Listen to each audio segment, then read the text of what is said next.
Chapter 598. The newest chapter of this book is not finished yet. For more exciting content, please scan the QR code below to download the app. Novels are updated even faster. Millions of novels are free to read. Novels with connotations that cannot be found online are all available here. This was very awkward. The awkward one was Princess Xianyang. Someone as thick-skinned as Marquis Xianping would not feel awkward. He was just very confused. Princess Xianyang's face still had 2 lines of undried tears. Marquis Xianping was even more confused. I haven't died yet. Is there a need for this? Crying like this.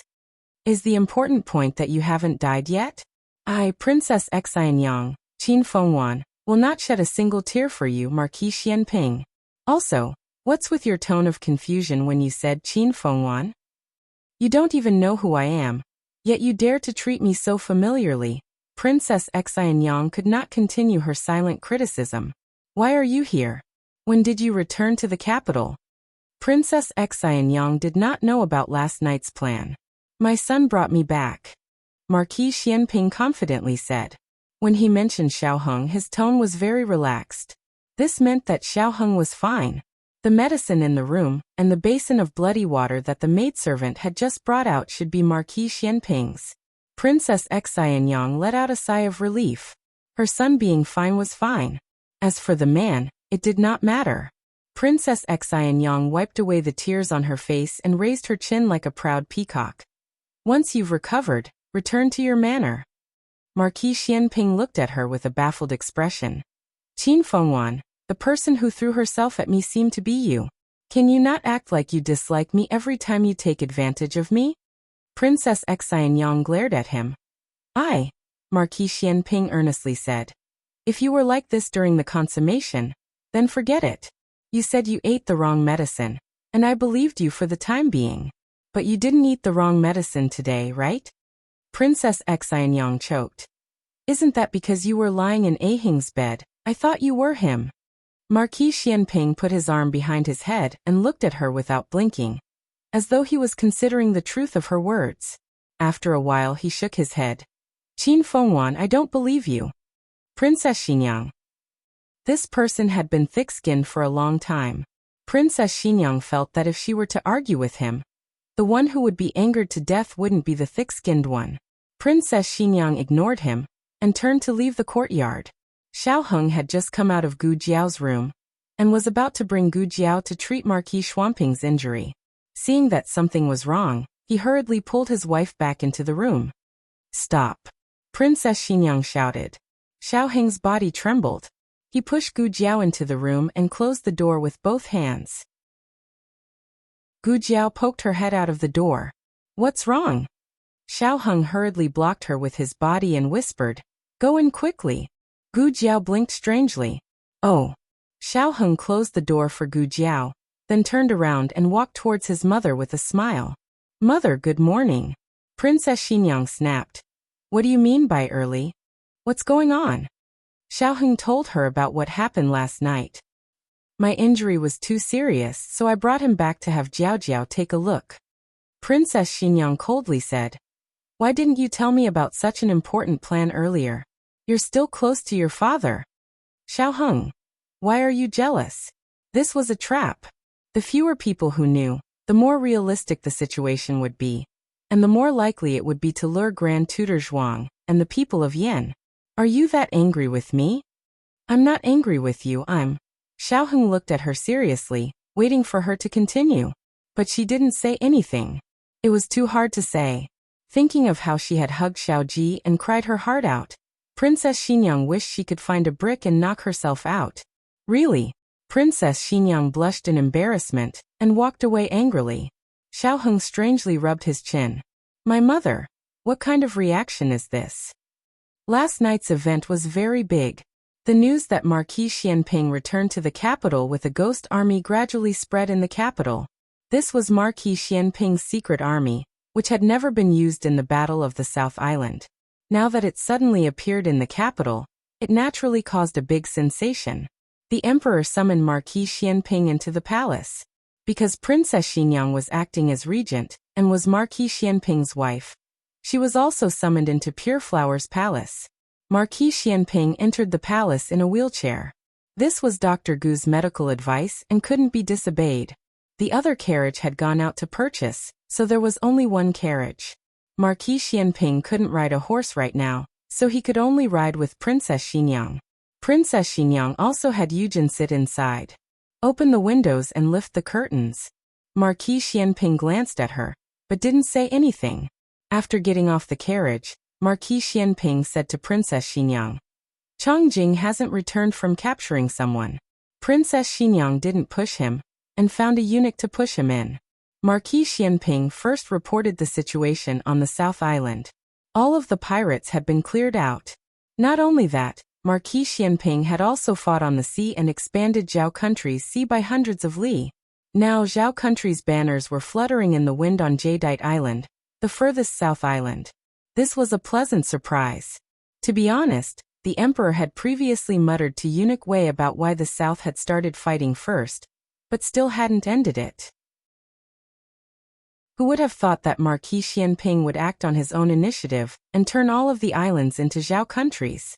The emperor could imagine Marquis Xianping wielding a large saber with one foot on the mast and looking down arrogantly at the people on the islands. Those who surrender will be spared. "Are your injuries okay?" the emperor asked. "Minor injuries," Marquis Xianping said. The emperor's gaze swept over Marquis Xianping and Princess Xinyang. "Speaking of which, why did you two enter the palace together?"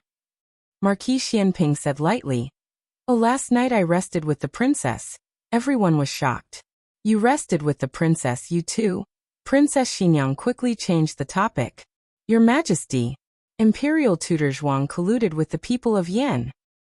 There was such a thing? The emperor's attention was successfully diverted. Imperial tutor Zhuang's crimes were too numerous to list, and could not be explained in a few words. Fortunately, Xiao Heng had already written his crimes into a memorial that night. Princess Xinyang directly presented the memorial to the emperor. The emperor had already learned from Empress Xiao that Xiao Lulang was Xiao Heng, and that his birth mother was a female slave from Yan. But from the fact that the people of Yan had repeatedly chased after Xiao Heng, it was likely that the female slave from Yan had some other secrets. The emperor asked, "That General Nangong is called Nangong Li? Where is he?" Marquis Xianping said, "Changjing went to give chase. His subordinates captured a few people alive.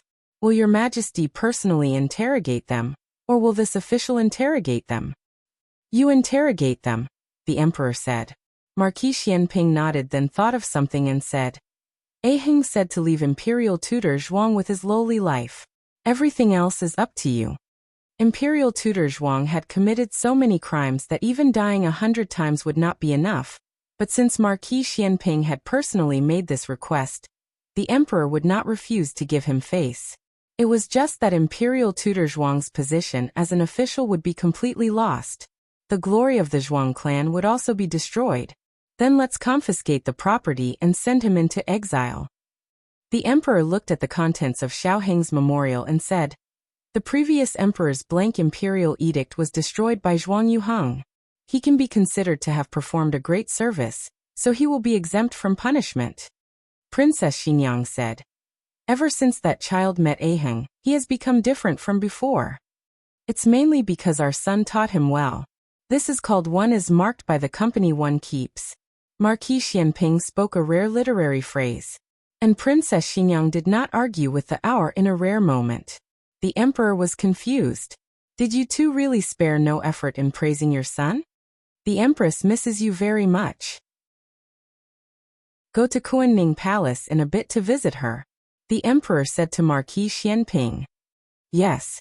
Leaving Pure Flower's palace, Princess Xinyang planned to leave the palace. Marquis Xianping called her from his wheelchair. "Are you not going to visit little Qi?" Qin Chuyu had been poisoned. Although he had been cured, he was still in the process of recovering.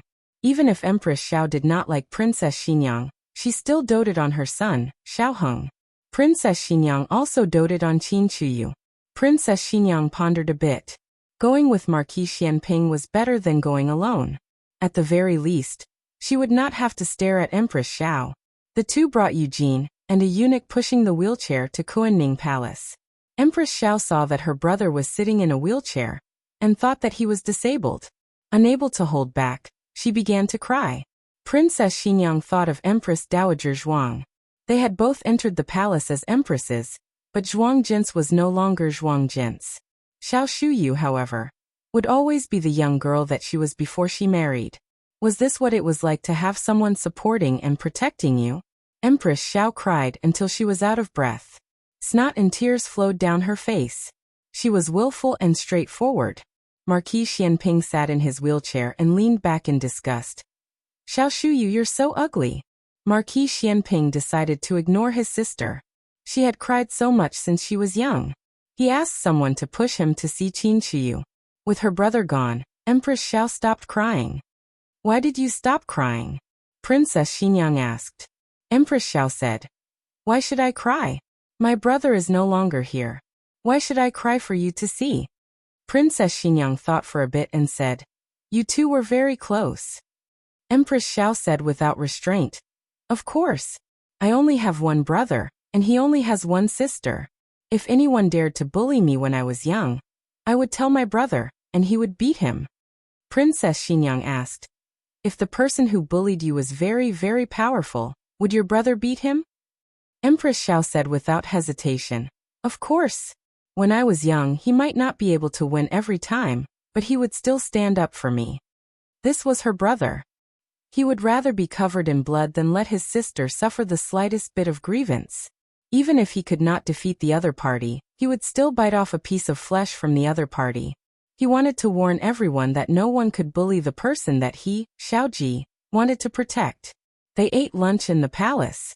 Marquis Xianping couldn't eat the exquisite but tasteless imperial food in the palace. Empress Xiao had the small kitchen make a table of delicious home-cooked dishes. Thanks to Marquis Xianping, Qin Shuyu didn't have to eat porridge today. He sat at the table and looked at the sumptuous dishes on the table, drooling. In front of Princess Xinyang was a bright plate of braised pork tendons with scallions. After Marquis Xianping sat down and talked to Empress Xiao, he inadvertently moved the plate of braised pork tendons with scallions and placed a plate of vegetarian three delicacies in front of her. Empress Xiao suddenly remembered that Princess Xinyang seemed to have started eating vegetables in recent years. Right. When they finished eating, Empress Xiao said to Marquis Xianping, old Princess Consort Liang's family will be coming to the capital in a few days. Princess Xinyang's hand that was holding the bowl and chopsticks paused. Old Princess Consort Liang? Marquis Xianping said, the Emperor's 9th grand-aunt? Empress Xiao smiled. Brother, you still remember her? Marquis Xianping said, I don't have a deep impression of her, but old Prince Liang does. Old Prince Liang was the previous emperor's 9th uncle. He was 8 years older than the previous emperor, and the two grew up like brothers. When the previous emperor fought for the throne, old Prince Liang put in a lot of effort. The previous emperor was very grateful and thought highly of him. He even went to the Yin Kingdom to buy the Shadow Dragon guards. Is his body still healthy? Marquis Xianping asked. Empress Xiao shook her head with a grave expression. It's said that he's not very healthy. This time, he didn't come from his fief and only had old Princess Consort Liang bring her own son. 9th granduncle is kind-hearted and loves the people like his own children. He did a lot of good things for the people in his fief. I hope he can live a long life. As she spoke, Empress Xiao looked at Princess Xinyang. Speaking of which, 9th granduncle and 9th grandaunt loved Princess Xinyang very much. They even brought Princess Xinyang to live with them for a while. 9th grandaunt praised Princess Xinyang for being sensible. She also said that it was a pity that Princess Xinyang wasn't her daughter. She dreamed of having such a beautiful daughter. Princess Xinyang's face turned pale. Marquis Xianping sensed her abnormality and turned to ask her, what's wrong? Princess Xinyang composed herself. It's nothing. I'm full. I still have something to do, so I'll leave first. She put down her bowl and chopsticks, got up, and walked out. Empress Xiao looked at her unhappy back and was confused. Did I say something wrong? Marquis Xianping looked deeply at Princess Xinyang and said, I'm also full. I'll come see you and little Qi another day. Hey, you only ate a little. Empress Xiao frowned, puzzled. What's wrong with you two? Qin Fengwan. At the palace entrance, Marquis Xianping called Princess Xinyang. Princess Xinyang stood in front of the carriage, her pale face half turned. I can't sit in the same carriage as you. Have the Empress send you another carriage. Marquis Xianping looked at her. Don't you just have to open the window and lift the curtain? Princess Xinyang pinched her fingers, her eyes red. Her voice trembled as she said, Not now. Marquis Xianping pushed the wheelchair toward her. She suddenly squatted on the ground, hugged her head and screamed, Don't come over. Marquis Xianping stood up and walked over, looking at her with a frown. Qin Fengwan? Princess Xinyang's eyes turned black and she fainted. The latest chapter of this book is not finished yet. For more exciting content, please scan the QR code below to download the app. Novels are updated faster. Millions of novels are free to read.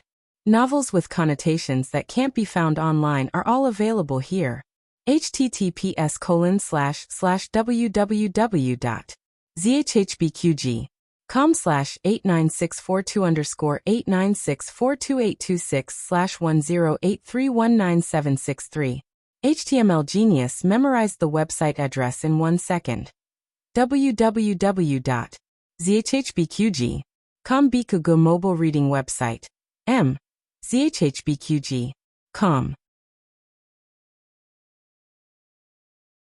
Chapter 599. The newest chapter of this book is not finished yet. For more exciting content, please scan the QR code below to download the app. Novels are updated even faster. Millions of novels are free to read. Novels with connotations that can't be found online are available here.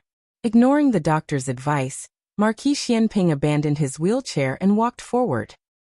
He picked up the unconscious Princess Xinyang and carried her into the carriage. This scene happened too suddenly. Even Eugene didn't immediately regain her senses. The princess's problem had clearly lessened, so why did it suddenly become like this? Because she had already fainted. She didn't care about her earlier words about not sharing a carriage with anyone. Come up, Marquis Xianping said to Eugene. Yes. Eugene sat in the carriage. I'll do it, Marquis, Eugene said softly. Marquis Xianping looked at the pale Princess Xinyang in his arms. He considered the possibility of her waking up halfway and fainting from his fright. In the end, he nodded and handed Princess Xinyang to Eugene. Eugene hugged Princess Xinyang and gently held her hand. Marquis Xianping frowned. Although he and Princess Xinyang didn't interfere with each other, they were still husband and wife and had done it before. Now he could only watch as she lay in another woman's arms.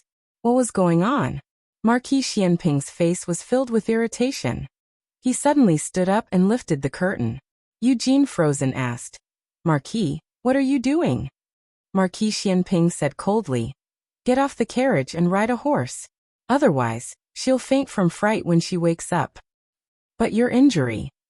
Before Eugene could finish, Marquis Xianping had already gotten off the carriage and robbed a servant's horse to ride. Xiao Heng had gone to the Ministry of Justice to deal with official business.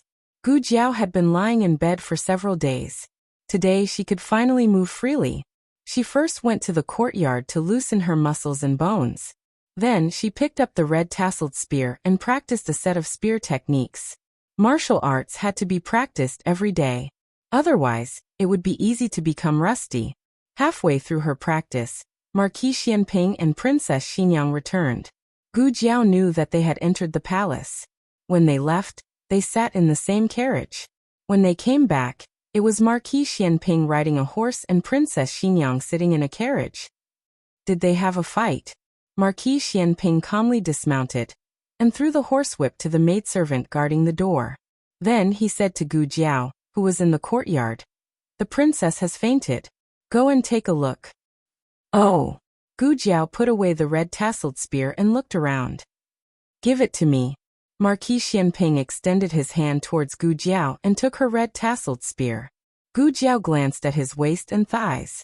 Without saying anything, she walked towards the door. Gu Jiao carried the unconscious Princess Xinyang back to her room and placed her on the soft bed. Eugene followed in and asked worriedly, Jiao Jiao, will the princess be all right? Gu Jiao first looked at her pupils, which were normal. Then he put 3 fingers on her wrist and began to feel her pulse. What's the situation? How did she faint? Eugene lowered her eyes and said, she fainted at the palace gates. Before she fainted, she went to Pure Flower's palace and Palace of Earthly Tranquility. I didn't go with her, so I don't know what happened.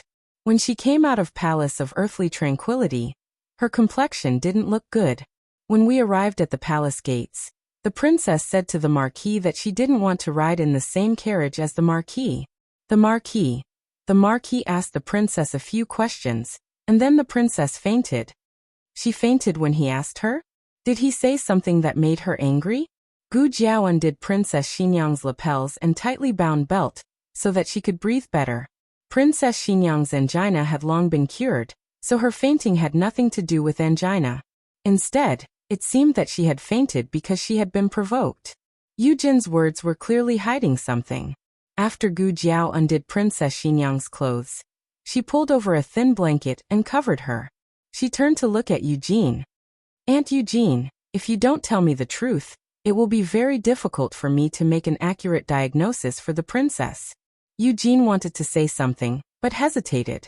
After Marquis Xianping put away Gu Jiao's red tasseled spear, he walked in. It was even more difficult for Eugene to speak. Gu Jiao pointed to a chair on the side. Sit. Marquis Xianping was definitely the most disobedient patient. If she told him not to move, his wound would definitely swell again. The atmosphere in the room was very strange. Marquis Xianping looked at Eugene with a gaze that was so intense that Eugene couldn't breathe. Eugene looked at the unconscious Princess Xinyang and struggled internally. In the end, her desire to heal Princess Xinyang prevailed. She lowered her head and said slowly, Princess Xinyang can't come into contact with men. Whenever a man gets too close to her, she will feel uncomfortable. To what extent? How close? How uncomfortable? Gu Jiao asked seriously. That is, Eugene could be considered an orderly person. After a short period of nervousness and confusion, she sorted out Princess Xinyang's situation. If it's outside, the limit is 3 steps. If it's inside, Princess Xinyang can't be in the same room as a man. Marquis Xianping frowned. So that time in the attic, she was really scared. She still refused to admit it. This happened a few months ago.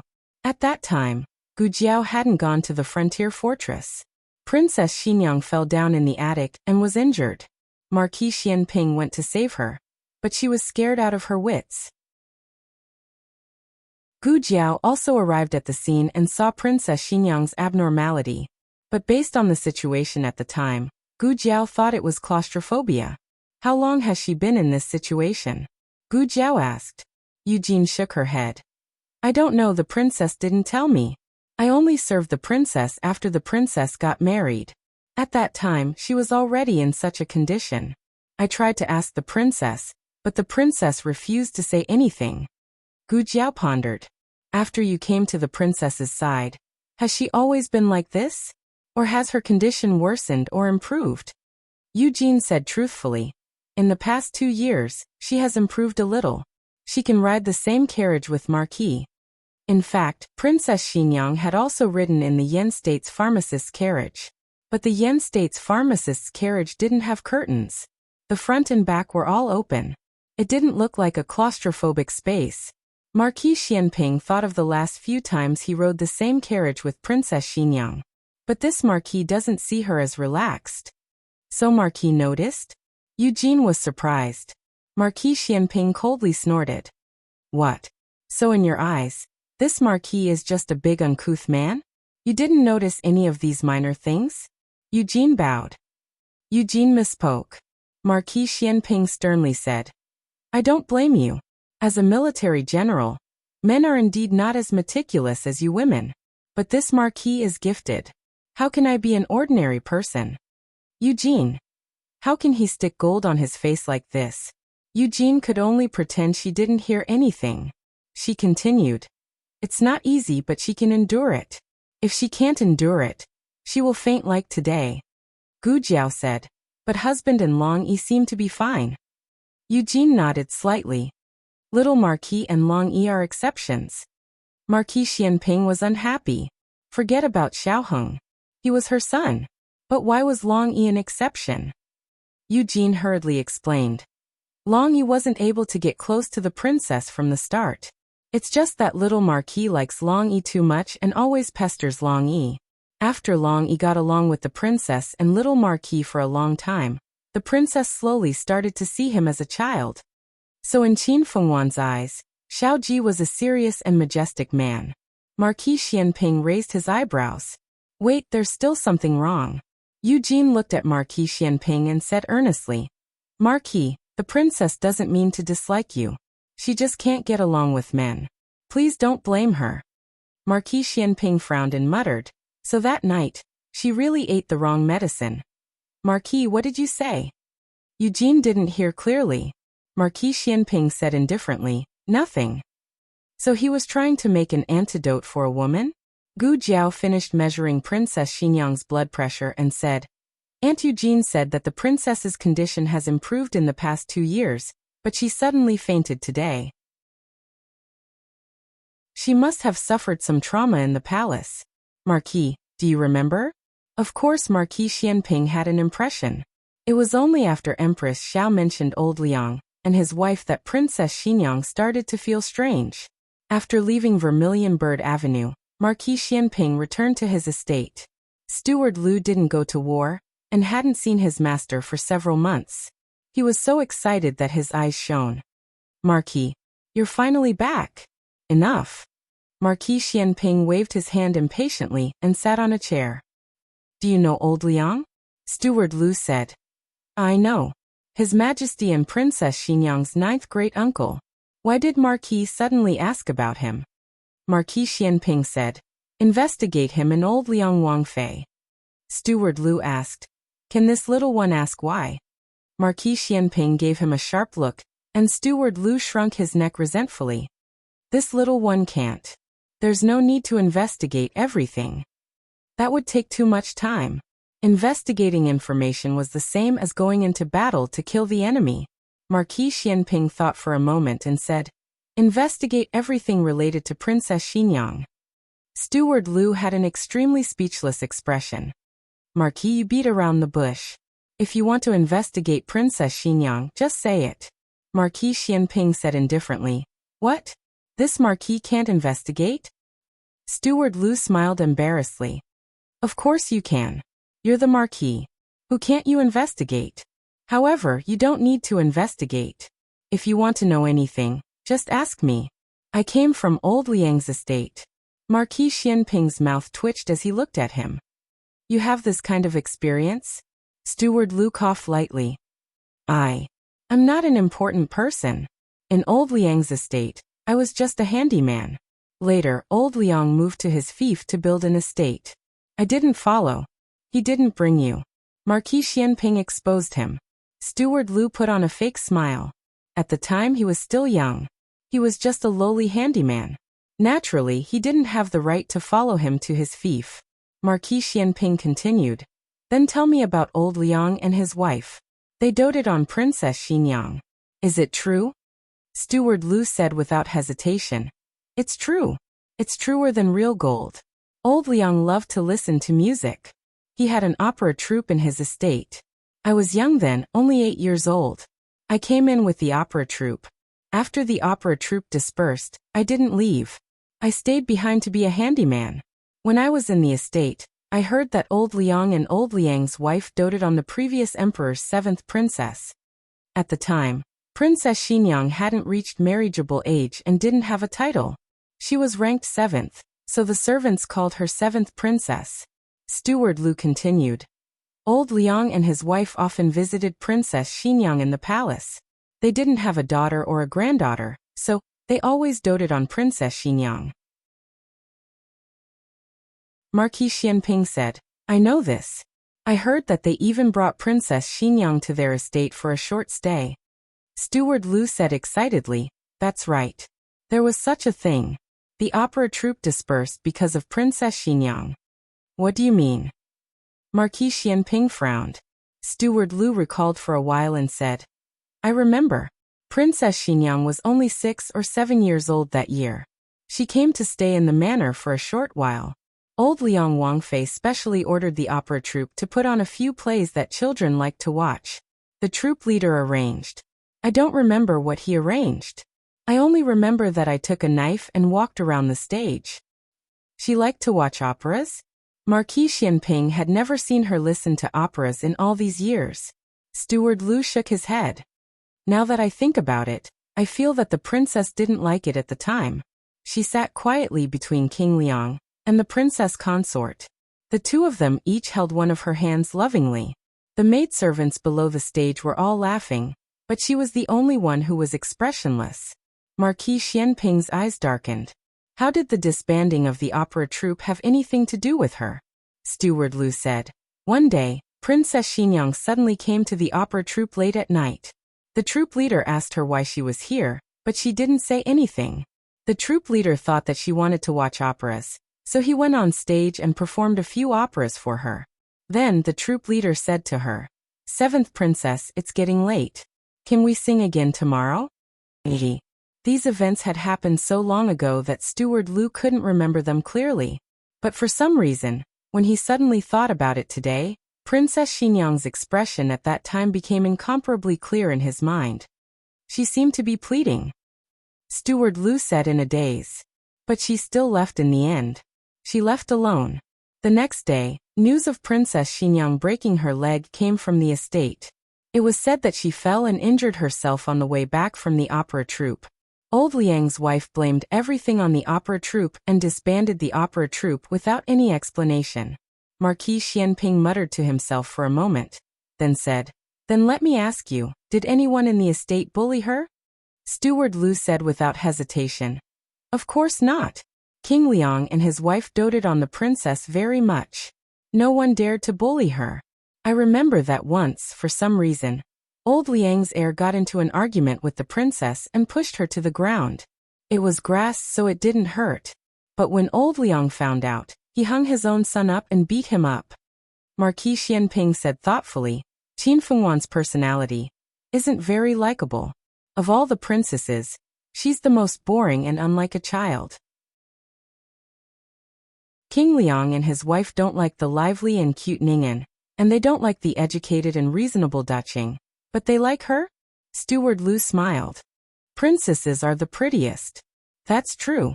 Of all the princesses, Princess Xinyang was the prettiest since she was young. In the afternoon, Marquis Xianping still went to Vermilion Bird Avenue. Gu Jiao was brewing medicine in the small kitchen. Marquis Xianping walked over and asked Gu Jiao, "She hasn't woken up yet?" Gu Jiao threw a piece of ginger into the medicine pot. "She woke up once, drank the medicine, and went back to sleep." Marquis Xianping's eyes focused. "Can her illness be cured?" Gu Jiao said, "Mental illness needs mental medicine." Mental medicine? Qin Fengwan, what's your mental medicine? After Gu Jiao finished brewing the medicine, she warmed it on the stove and reminded Yujin to drink the medicine when the princess woke up. This medicine was to be taken before meals. "Are you going out?" Yujin asked. "I'm going back for a while," Gu Jiao said. Yujin smiled. "You've stayed here for a few days, so it's time to go back and take a look. I'll take care of the princess, so don't worry." Yujin prepared a carriage for Gu Jiao. On the way back to Jishui Alley, they would pass by Lu Yixing's house. When they passed by the alley, Gu Jiao said to the coachman, "Stop for a moment. I have something to do." "Yes, Dr. Gu." The coachman stopped the carriage at the entrance of the alley. Gu Jiao only wanted to see if Lu Yixing had returned, so she didn't have much hope. Who knew that before she could knock on the door, a white figure would rush over from the wall and rush into her arms. "Little Sure." Gu Jiao hugged the little fatty in her arms. The little fatty snuggled up to her in her arms. Gu Jiao curled her lips. "Who's here?" Lu Yixing pulled open the wooden door from the courtyard and saw Gu Jiao outside. Gu Jiao was dressed in green and still looked like a young girl, but there was a hint of killing spirit between her brows. Lu Yixing's gaze froze. Gu Jiao said, "You're back." She said she was back. This meant she knew he had gone out earlier. Lu Yixing explained, "When Mama is old, so I sent her back to the countryside to return to her roots." When Mama was the old servant who used to serve in the courtyard. She was old and weak, so it was difficult for her to move around. Lu Yixing took her to live in the countryside for a period of time. Gu Jiao suddenly understood. I see. Then Lu Yixing said she passed away. Her children were all gone, and it was Lu Yixing who sent her off. She passed away in her sleep. She passed away peacefully. Lu Yixing stepped aside. Come in and have a seat.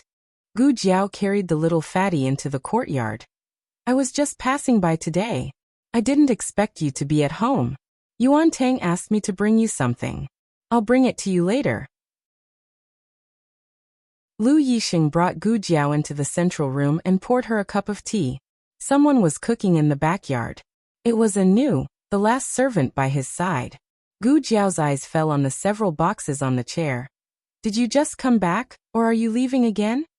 Lu Yixing followed her gaze and looked at his and Anu's luggage, saying, I was actually going to find you. I'm going to say goodbye to you. Gu Jiao's expression froze. You're leaving the capital? Yes. Lu Yixing smiled with relief. I'm leaving, but I may not only leave the capital. You're leaving Zhao country, Gu Jiao said. Lu Yixing smiled helplessly. I can't help it. Who told me to lose a bet with someone? I still understand the principle of accepting defeat. Gu Jiao said. So you still remember. Lu Yixing took out the 3 hairpin flowers from the brocade bag. I always remember, but when Mama is not in good health, I can't leave her here alone. Gu Jiao nodded. It's like something he would do.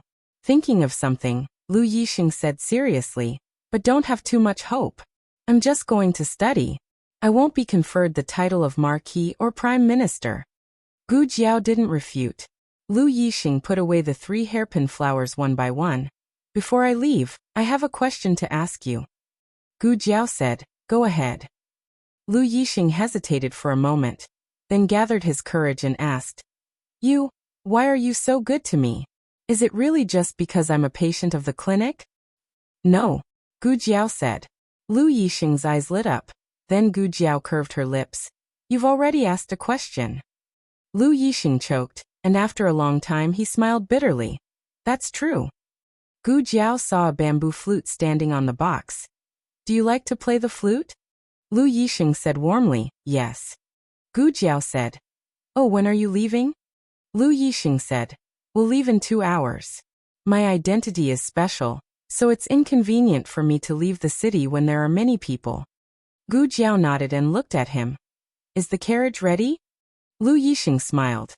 It's ready. Gu Jiao said, then I'll go and get the things from Yuan Tang for you. Lu Yixing opened his mouth. You don't have to make a special trip. I'll ask Anu to go and get it for you. Okay. On an ordinary night, Lu Yixing, who had lived in the capital for 22 years, finally gathered his courage and got on the carriage to leave. He was not allowed to leave the capital, so he spent some money and used some tricks. He left through the west gate. He didn't know if he would be able to come back, but he had to go. When he passed by the Phoenix Pavilion, he suddenly heard the melodious sound of a guqin. Lu Yixing felt his heart tremble. He pulled the curtain of the carriage tightly, but just as he was about to lift it, he suddenly stopped. Anu turned her head and gestured with her hands, asking him if he wanted to get off the carriage. He looked in the direction of the sound of the guqin and hesitated, but he shook his head and said, slow down the carriage. Anu slowed down the carriage. The sound of the guqin faintly came, like the sound of the ninth heaven, like the sound of a mountain stream. He had never heard such a melodious sound of the guqin in his life. Even the palace musicians couldn't play a fraction of it. Lu Yixing slowly took out the bamboo flute in his hand, put it to his lips, and chased after the sound of the guqin. She was sending him off. Sending off a confidant with a song. She thanked him for burying her in his previous life, and he thanked her for recognizing his worth in this life. Digression. Looking for a monthly ticket, while the latest chapter of this book is not finished yet. For more exciting content, please scan the QR code below to download the app. Novels are updated faster. Millions of novels are free to read. Novels with connotations that can't be found online are all available here. https://www.zhhbqg com/89642_896422826/10829791. HTML Genius memorized this website's address in a second. www.zhhbqg.com Bikuga mobile reading website. zhhbqg.com. Chapter 600. The latest chapter of this book is not finished yet. For more exciting content, please scan the QR code below to download the app. The novel will be updated faster. Millions of novels will be read for free. There are all kinds of novels that can't be found on the internet. Jiao Jiao. On the carriage back, little Jing Kong excitedly swung his short legs beside Gu Jiao. You play the zither so well. You play better than my master. Gu Jiao asked. Does your master know how to play the zither? Little Jing Kong said with disdain. He knows how to play, but his playing is terrible. Gu Jiao imagined the scene of an old monk with a white beard playing the zither with slow movements, but the sound of the zither was out of tune. She said, Your master has a wide range of hobbies. Little Jing Kong waved his hand. It's nothing. My master loves to drink. A monk can drink? Is your master a monk? Gu Jiao wiped the zither case on her lap with a handkerchief and said, He's old. It's better not to drink. Little Jing Kong nodded like a chick pecking at rice. Yes, yes. The carriage arrived at the city gate, which was closed. However, Gu Jiao had a token in her hand, so the guards opened the gate for her. When they passed through the gate, little Jing Kong suddenly asked, Jiao Jiao, why did we come so far to play the zither? Gu Jiao said, I'm sending a friend here. He's going on a long journey. Little Jing Kong tilted his head and asked, Is it the friend who plays the flute? He plays the flute very well. Love me, love my dog. Gu Jiao smiled. Yes, I think it's good too. Children's focus was different from adults. If Xiao Heng was here, he would definitely ask who the friend was, a man or a woman. Little Jing Kong said seriously, It must be Jiao Jiao's very good friend. Will he come back? I don't know. Gu Jiao truly did not know that in the dream she had when she returned to the Marquis's estate, Lu Yixing had returned. But now the trajectory of everything was not the same as in the dream. No one could guarantee that they would meet again in the future. The city gate slowly closed. Gu Jiao lifted the curtains and turned around to take one last look at the official road outside the city. Goodbye, Lu Xiang. Lu Yixing was a poor man. All he had was a suitcase and a basket of books given to him by Gu Jiao. He took little Sher away because he missed her. The house was left empty. No one was hired to take care of it, and it was not sold. The capital would not change because of Lu Yixing's disappearance. Few people in the capital cared about him, so no one would discover that he was gone. Perhaps many years later, on a sunny afternoon, in a bustling tea house, someone would mention it on a whim. Huh? I haven't seen Lu Yixing recently. He's not dead, is he? He's a descendant of the Lu family. If he's dead, he's dead. However, all these had nothing to do with Lu Yixing. He took her little Sher, her trust and expectations for him, and started the long voyage to fight against fate. Goodbye, Miss Gu. When Gu Jiao returned to Puayishui Alley, little Jing Kong had fallen asleep in her arms. It was already late when she went out. She did not plan to take the little guy out, but the little guy stuck to her, so she took him with her. The carriage stopped. Gu Jiao lifted the curtain and was about to carry little Jing Kong out of the carriage. A strong arm stretched over and took little Jing Kong from Gu Jiao's arms. Gu Jiao looked at the familiar deerskin gauntlet on the hand, blinked and said, Gu Chongqing. Call me big brother. Gu Chongqing said. Gu Jiao jumped out of the carriage. Gu Chongqing carried little Jing Kong, who was sleeping soundly, into the room with his sister. It was midnight. Everyone in the family had gone to bed, but Xiao Heng did not come back. Too many things had happened recently. First, it was Qin Fengyan, then it was Grand Tutor Zhuang. There were too many official documents to write, so Xiao Heng had to stay in the Ministry of Justice tonight. After entering the central room, Gu Jiao took little Jing Kong and put him on the bed in the west room. Jiao Jiao, it sounds so good. Little Jing Kong probably dreamed of Gu Jiao's music, and his little mouth muttered. Gu Jiao pulled the quilt over and covered him. After tucking in the corner of the quilt, she returned to the central room and sat down with Gu Changqing on the chair. "When did you come back?" she asked. "I just arrived. I passed by here on my way back, so I came to have a look," Gu Changqing said. "Actually, I should have come back long ago, but I met some of your old friends on the way, so I stayed for a few more days." "My old friends? Did she have any old friends in the north?" Gu Changqing went to the county in the north to visit the families of the martyrs, and he also investigated Qin Fengyan's background. She came from Yuzhou, which was in the opposite direction. Gu Changqing looked at Gu Jiao with his sister's filter. Gu Jiao was expressionless, but he felt that his sister was cold and cute. He laughed and said, "It should be your old friends with little Jing Kong." "Why was it related to Jing Kong again?" Gu Changqing coaxed. "Call me big brother, and I'll tell you." What kind of tone was this to tease a 3-year-old? Gu Jiao raised her eyebrows. "Did you meet the monks in our temple?" Gu Changqing. His sister was too smart. It was not good. Gu Changqing smiled helplessly. Since he had guessed it, he had to admit it. "When I passed by Lihua town, I met the monks of the temple near your village. I was feeding the horses at the post station, and several young monks about the same age as Jing Kong came to beg for alms. I heard that their accent was quite similar to when you and Xiaoshun first came to the capital, so I asked them where they were from. They said that they were from Pingcheng Prefecture in Yuzhou. When I heard that, I thought, isn't that the place where you grew up? So I asked them if they had heard of Qingchuan village. They said that Qingchuan village was at the foot of the mountain behind their temple, and a young monk in their temple who fainted from meat was adopted by a family in Qingchuan village. They also said that the person who adopted him was a little fairy with hair on her face." Hair on her face. Gu Jiao couldn't help laughing. It was indeed the accent of those young monks. Gu Jiao said one by one.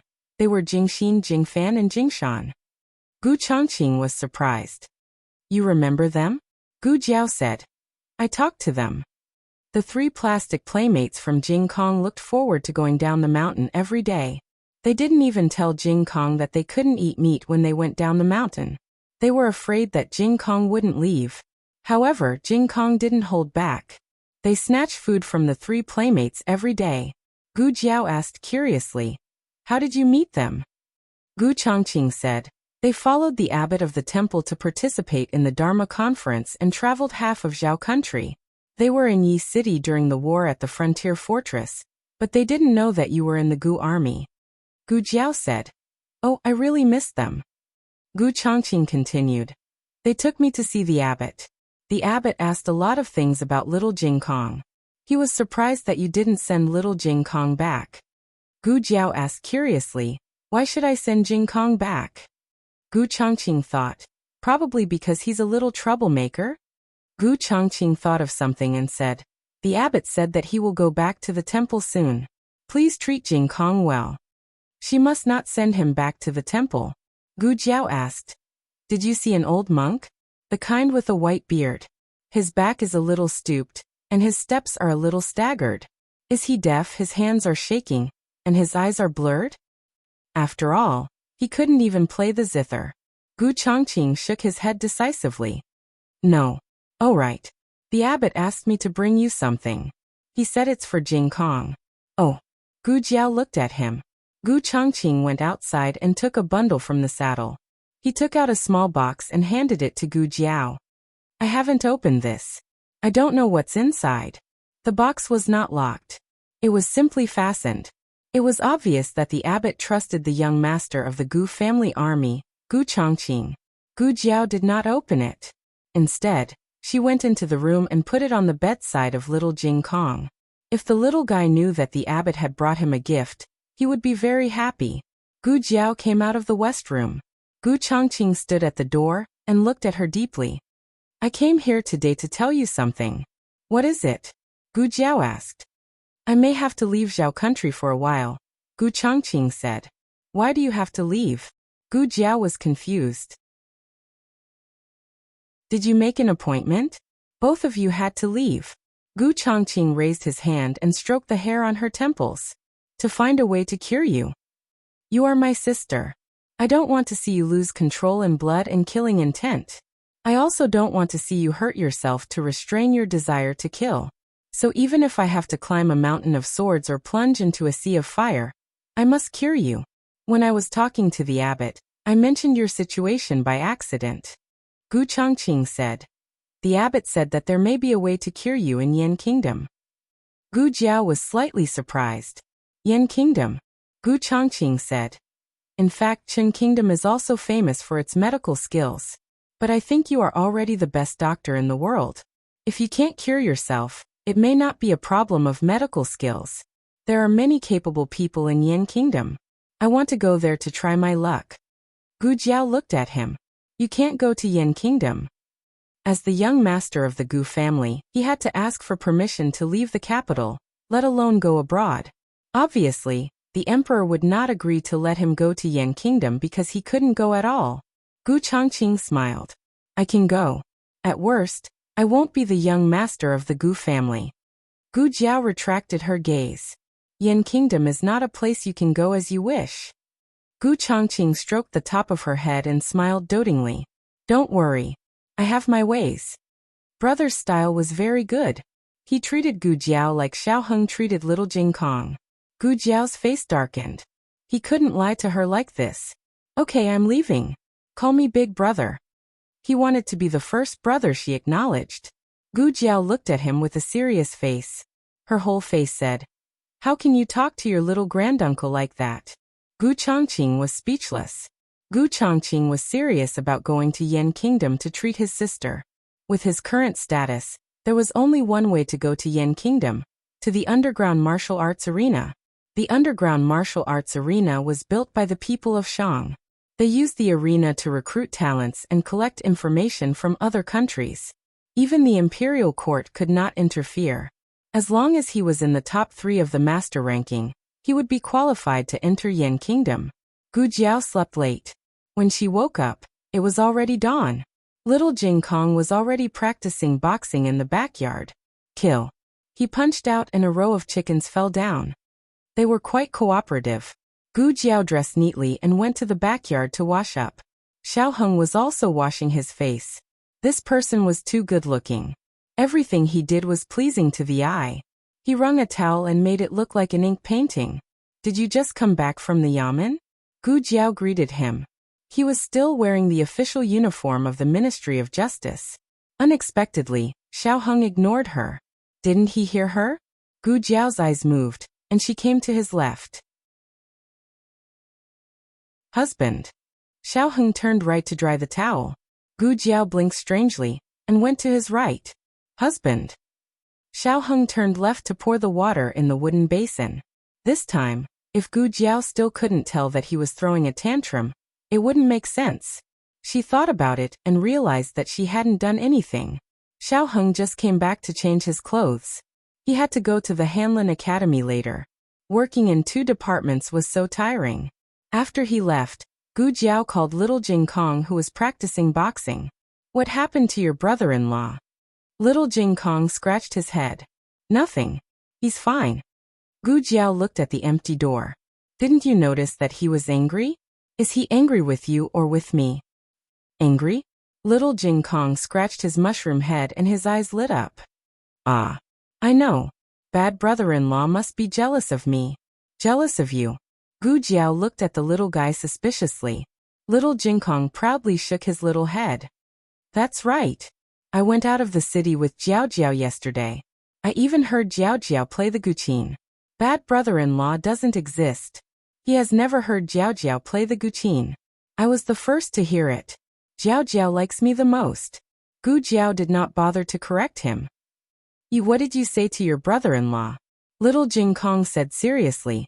I said, Jiao Jiao, and I went out of the city to see off Jiao Jiao's friends. Jiao Jiao played the guqin to see them off. Jiao Jiao and his friends played the guqin in harmony. It was unparalleled in the world. That was not how the guqin and the guqin should be played. Also, he played the flute. Gu Jiao closed her eyes and slapped her forehead. She screwed up. The latest chapter of this book is not finished yet. For more exciting content, please scan the QR code below to download the app. The novel is updated faster. Millions of novels are free to read. There are all kinds of novels that you can't find online. https://www.zhbqg.com/89642_896422826/1082780022. HTML Genius remembered the website address in 1 second. www.zhbqg.com Bikuj mobile reading website. zhbqg.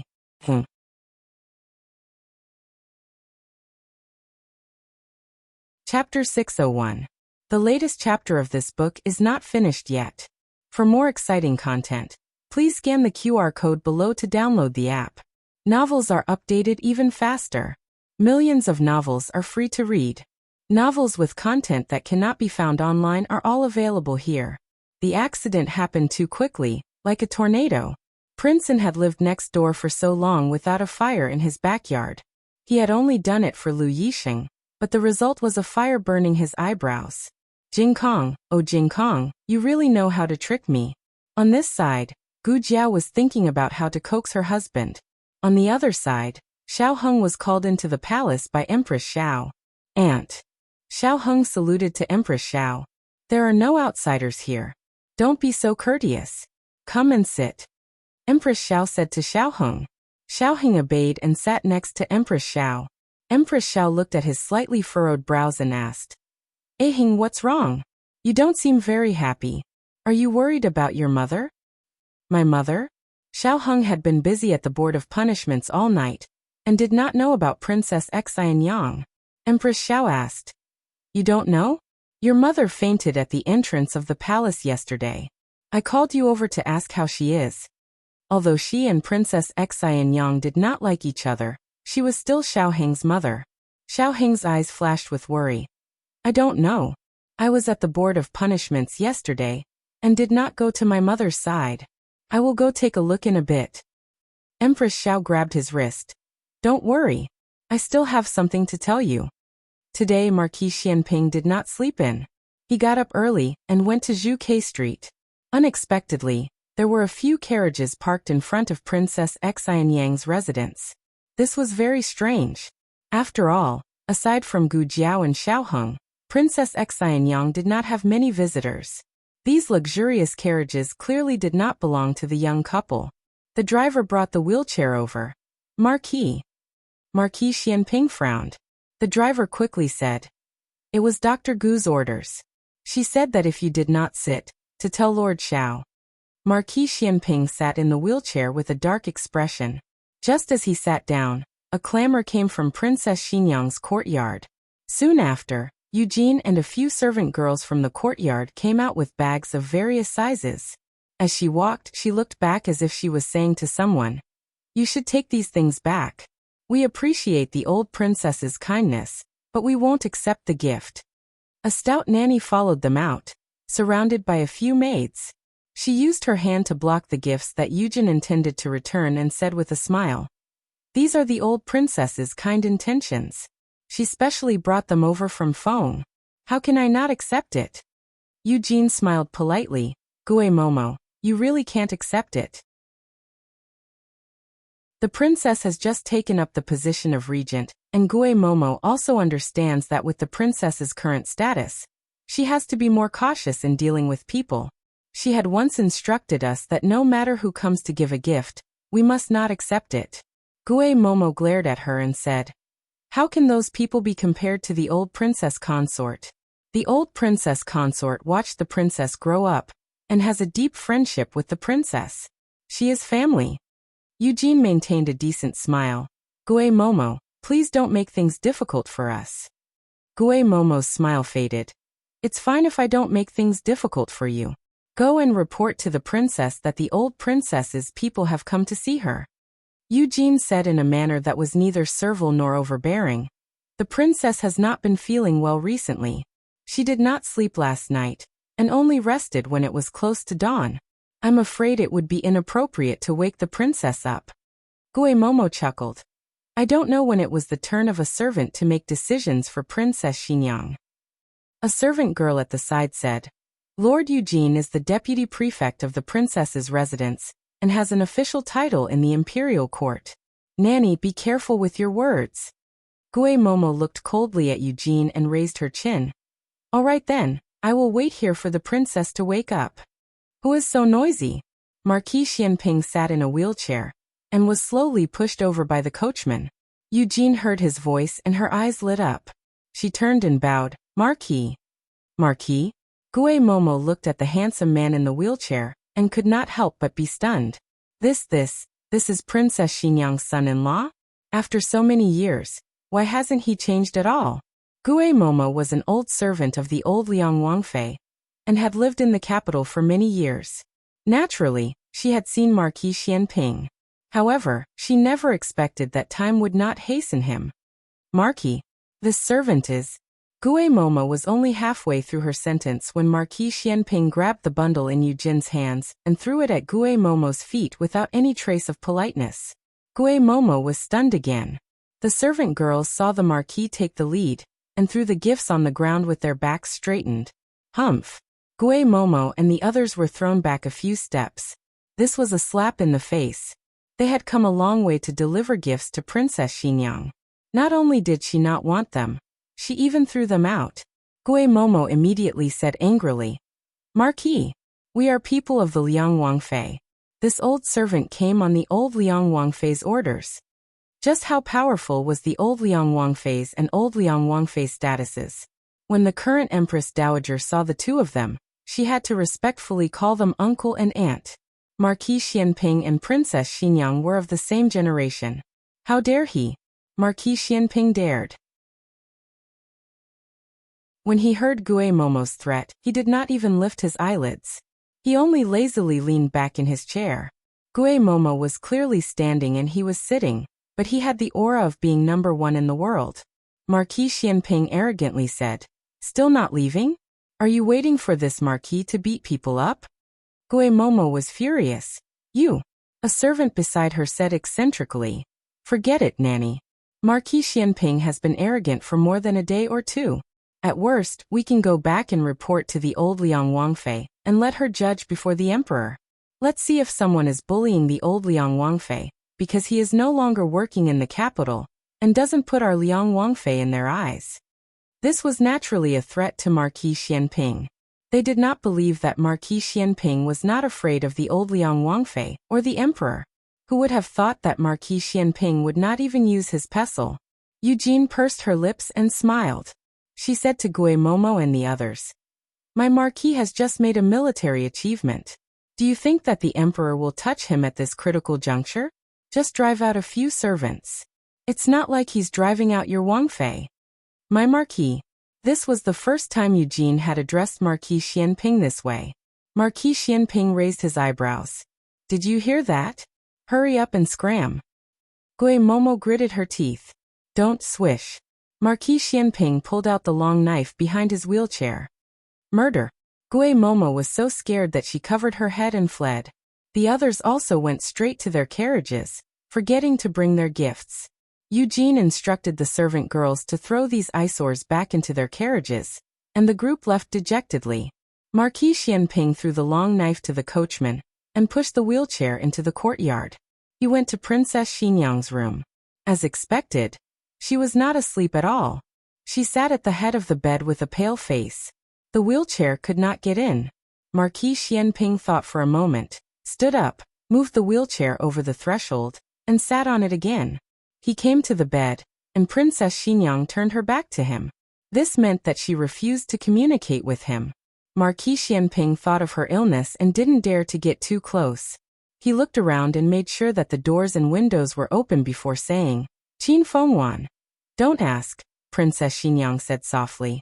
Marquis Xianping hesitated and swallowed the words at the tip of his tongue. Fine, I won't ask. I just came to tell you that you're my Xiaoji's wife.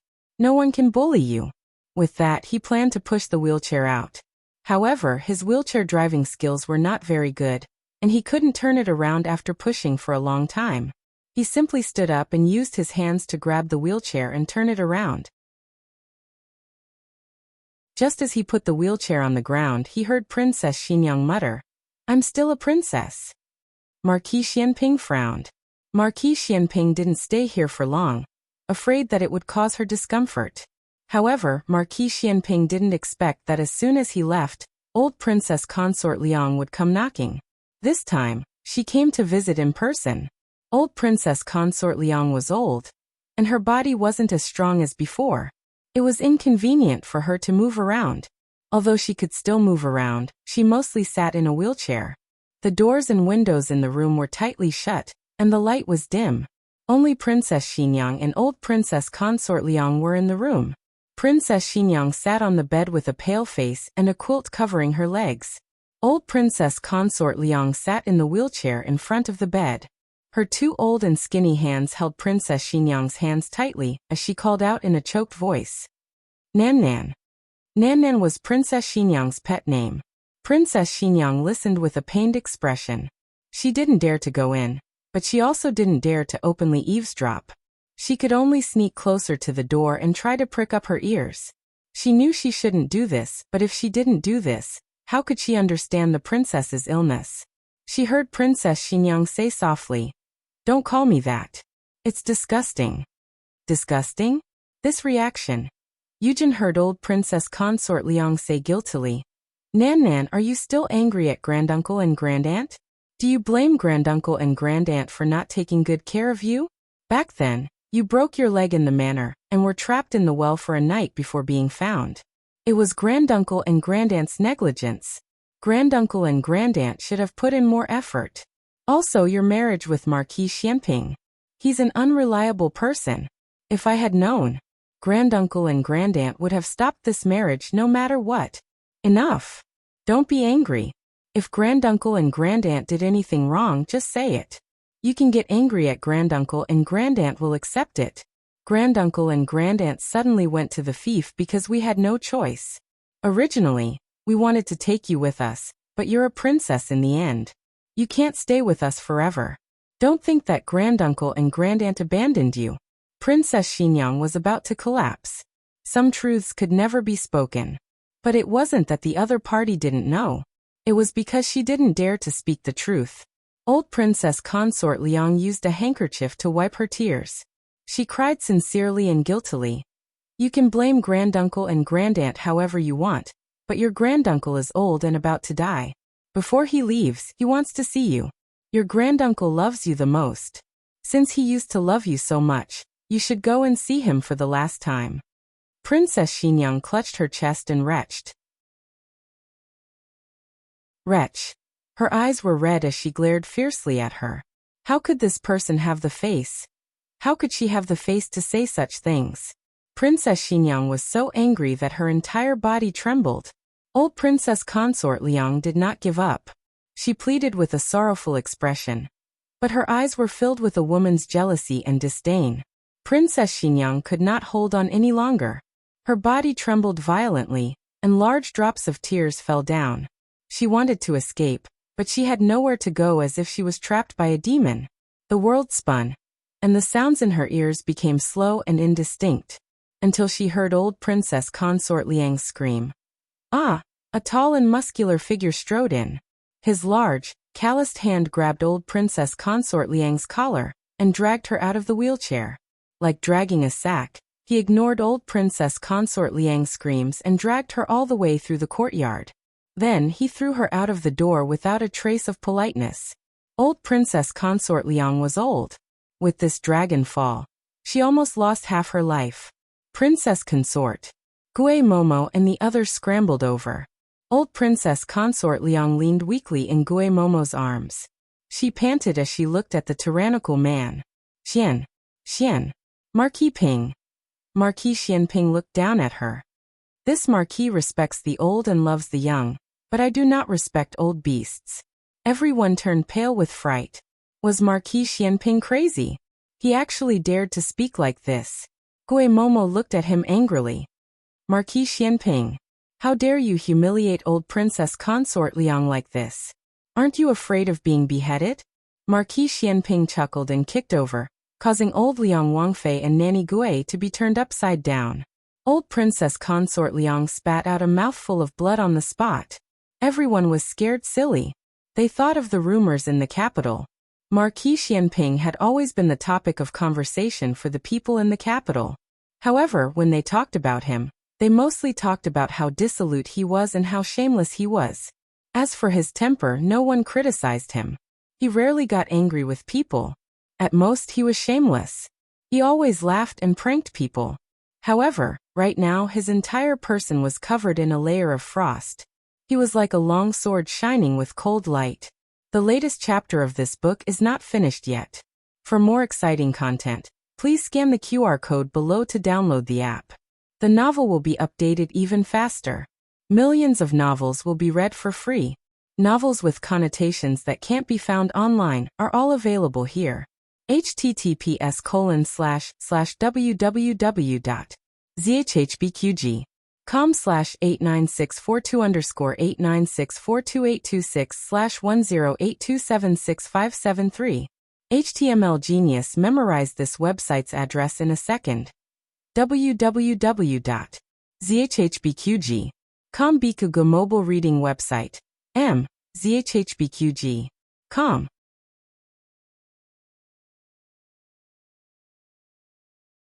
Chapter 602. The newest chapter of this book is not finished. For more exciting content, please scan the QR code below to download the app. Novels are updated even faster. Millions of novels are free to read. Novels with content that cannot be found online are all available here. Old Liang Wangfei had brought guards with her when she came out, but everyone was intimidated by Marquis Xianping's presence. No one dared to charge forward and fight him. Marquis Xianping was a military general who had been on the battlefield. He had killed more than 1,000 enemies. How could these guards who had not seen the world compare to him? Old Liang Wangfei was momentarily stunned by Marquis Xianping's aura. Most people in the world bullied the weak and feared the strong. However, as the saying goes, the strong feared the unreasonable, and the unreasonable feared the reckless. Marquis Xianping was the reckless. Gui Mama's face paled. You are too much. If His Majesty knew you treated my Wangfei like this, he would definitely kill you. Kill you. Scram. Marquis Xianping shouted. Gui Mama, who had been clamoring earlier, rolled and crawled over to help her mistress up. She dragged her mistress onto the carriage and left with her tail between her legs. She had come to Vermilion Bird Avenue twice in one day and had been humiliated both times. She would probably have a knot in her heart for the rest of her life. After old Liang Wangfei and her entourage left, the carriage driver hurriedly pushed the wheelchair over. Marquis Xianping sat down in the wheelchair as though nothing had happened. Eugene walked forward with a complicated expression. Looking at the carriage that was leaving, she said worriedly, "Marquis, you hit old Liang Wangfei." Marquis Xianping had suddenly appeared. Without saying a word, he had burst through the door and dragged old Liang Wangfei out. Eugene seriously suspected that he did not know who was inside. Unexpectedly, Marquis Xianping only lightly responded, "Your Marquis knows." "Eugene, your Marquis? Was there anyone who called themselves that?" Marquis Xianping was a decisive person. He did things cleanly and efficiently, never dragging his feet. He rarely felt conflicted, but right now he was conflicted. Should he go or not? His brow furrowed, but in the end, he still pushed the wheelchair in. Princess Xinyang was still sitting at the head of the bed, her hands clutching the quilt tightly, her eyes glazed over. Marquis Xianping knocked on the open door. Princess Xinyang's eyelashes fluttered as she came back to her senses. Only then did Marquis Xianping stand up and move the wheelchair in. He came to the front of the bed and realized that he had acted too quickly. He had only dragged the old woman out and hadn't thrown her wheelchair out. "Eugene," he called out. Eugene entered the room and looked at the empty wheelchair at the side. She nodded knowingly and pushed old Princess Consort Liang's wheelchair out. Princess Xinyang raised her hand and calmly wiped away the tears on her face. She didn't look at Marquis Xianping. Instead, she looked at the other side of the bed and asked, "What did you find?" She was asking about what they had found, not what they had heard. Indeed, no one who had heard old Princess Consort Liang's well-meaning words would think that old Princess Consort Liang had done anything wrong. Marquis Xianpingho said frankly, "I have a steward under me called Lu Zhao. He once worked in the capital's Liang household. He said that you didn't seem to be very happy in the Liang household, but everyone, including him, believed that you were doted on by the old Liang household and lived very well. Princess Xinyang was slightly surprised. That's all. Marquis Xianping shrugged. Yes, that's all. Princess Xinyang murmured in disbelief. Then why did you treat old Princess Consort Liang like that? Marquis Xianping looked at her, baffled. Qin Fengwan, do you need cold evidence to see if you're living well? If even a single word she said could be trusted, would you have done that? Are you crazy or am I blind? I can't even tell if you're happy or not. Princess Xinyang looked at him in a daze. It's that simple? Marquis Xianping met her gaze. How difficult is it? Princess Xinyang laughed self-deprecatingly. Yes, how difficult is it? Mother, can I not see ninth granduncle later? What's wrong? Your ninth granduncle and ninth grandaunt came specially to see you. They bought your favorite snacks. Don't you like ninth granduncle and ninth grandaunt a lot? All right, don't be willful. Mother knows you're still angry about me punishing you for copying, but Mother is doing this for your own good. Your imperial father has so many children, and Mother doesn't have a son. If you don't live up to expectations, we'll have a hard time moving forward. Your ninth granduncle comes to see you every time he enters the palace. Your imperial father thinks more highly of you, so he comes to Mother's palace more often. Soon, Mother will give you a younger brother. At that time, we'll have someone to rely on in the harem. Does consort you know? Marquis Xianping interrupted Princess Xinyang's thoughts. Princess Xinyang clutched the blanket tightly and said in a normal tone. Know what? Nothing at all. Marquis Xianping looked deeply at her and said, Old Liang Wang was greatly respected by the previous emperor, but he suddenly resigned from all his positions in the capital. He took his family to his fief and became an idle prince without an official position. He didn't return to the capital until the previous emperor passed away to offer his condolences. Little Qi, what nonsense are you talking about? You can't speak without evidence, understand? Father, Little Qi is the smartest princess in Zhao country. Your studies are the best of all the princesses. Unfortunately, you're not a man. Father has high hopes for you. Little Qi, don't disappoint Father. But Father, Little Qi is really scared. Princess Xinyang's knuckles turned white. In this world, if even her father couldn't protect her, then who else could? She had already lost all her faith. She stood in the abyss where she couldn't shout. No one would ever hear her. Marquis Xianping said, If the previous emperor can't kill him, I'll kill him. Princess Xinyang's eyes trembled, and she turned to look at Marquis Xianping. Marquis Xianping stood up and stared at her. Qin Fengwan, I'll kill this person. Princess Xinyang opened her mouth, and her eyes reddened. Are you crazy? Marquis Xianping didn't say anything and turned around with a dignified expression. Princess Xinyang stopped him. You don't even like me. Why are you doing this? There was no love between them. The only connection was probably their son Xiaoheng. How much feelings did Marquis Xianping have for Qin Fengwan? At first, he had indeed married her with great expectations. He once thought happily that he would love such a beautiful wife for the rest of his life. Who would have thought that Qin Fengwan wanted to marry him in name only? He didn't ask for it, so no matter how much he liked her, it faded. But fate made fools of people. He actually had a child with Qin Fengwan. Whether I like you or not, you're Xiaoji's wife and my son's mother. After saying this, he strode out as if he wasn't injured at all. The coachman came to the door in a panic. He didn't dare to enter and could only say to Eugene outside, My marquee wheelchair. Eugene pushed the wheelchair out. The coachman took it and ran out. Marquis, your wheelchair. Marquis Xianping whistled at the empty alley, and a proud, tall horse galloped over. It was Marquis Xianping's mount. Marquis Xianping mounted the horse. At this moment, Xiaoheng came over from the palace to visit Princess Xinyang. He had just gotten off the carriage and almost bumped into Marquis Xianping's horse. Marquis Xianping tightened the reins and turned the horse in another direction. Xiaoheng saw that he was in a hurry.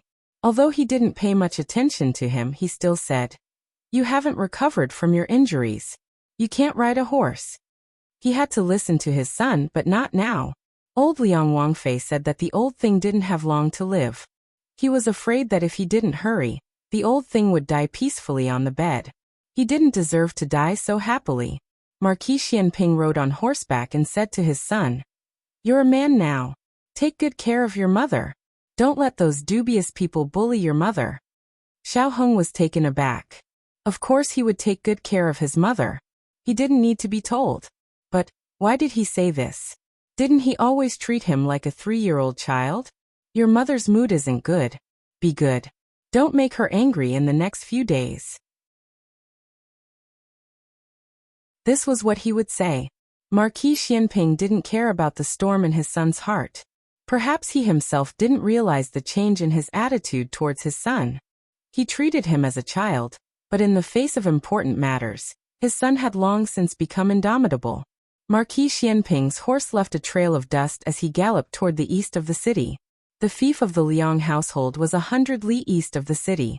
Inside the room, Eugene and Princess Xinyang could clearly hear the sound of horse hooves gradually fading away. Eugene didn't understand much, but she could roughly guess what Marquis Xianping was going to do. She looked worriedly in the direction of the door and said, "Princess, the Marquis he." Princess Xinyang lowered her eyes and said in a low voice, "Idiot." The newest chapter of this book is not finished. For more exciting content, please scan the QR code below to download the app. Novels are updated even faster. Millions of novels are free to read. Novels with connotations that can't be found online are all available here. https://www.zhbqg.com/89642_8964286/10825647. HTML Genius remembers this website's address in 1 second. www.zhbqg.com Biku Pavilion's mobile reading website, zhbqg.com.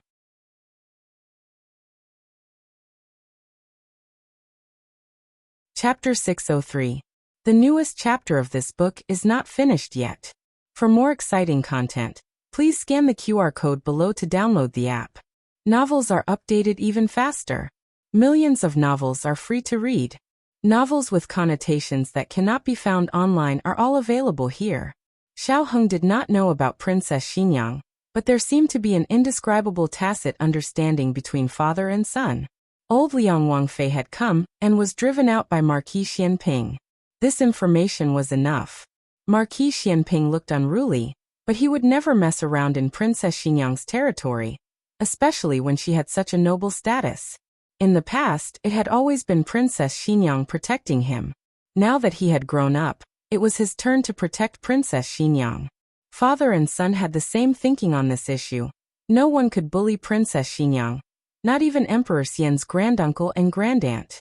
Old Liang Wangfei had been beaten, so she would definitely send someone to the palace to complain. Xiao Heng went all the way and led people to surround the old Liang Wangfu.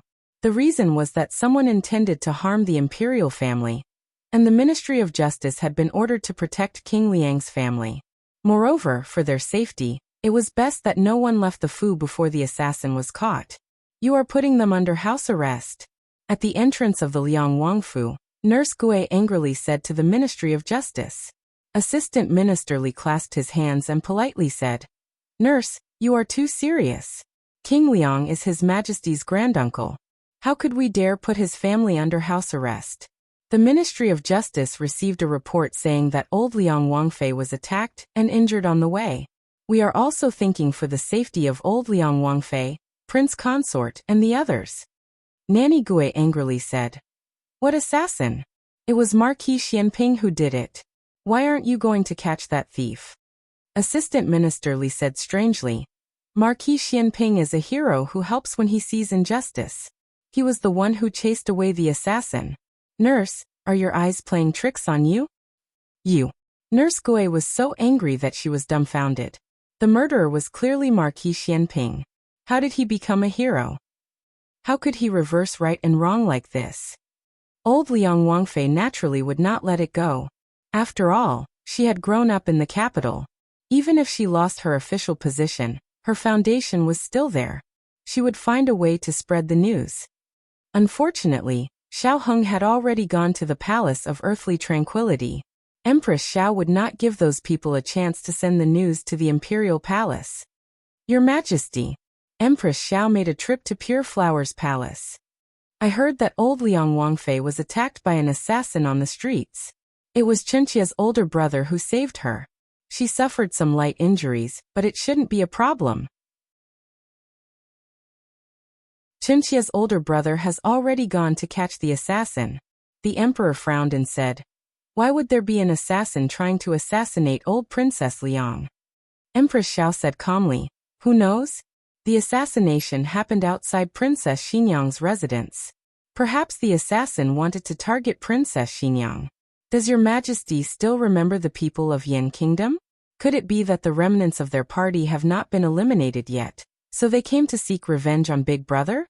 Unfortunately, old Liang Wangfei was present and was injured by mistake? The emperor said thoughtfully, that's possible.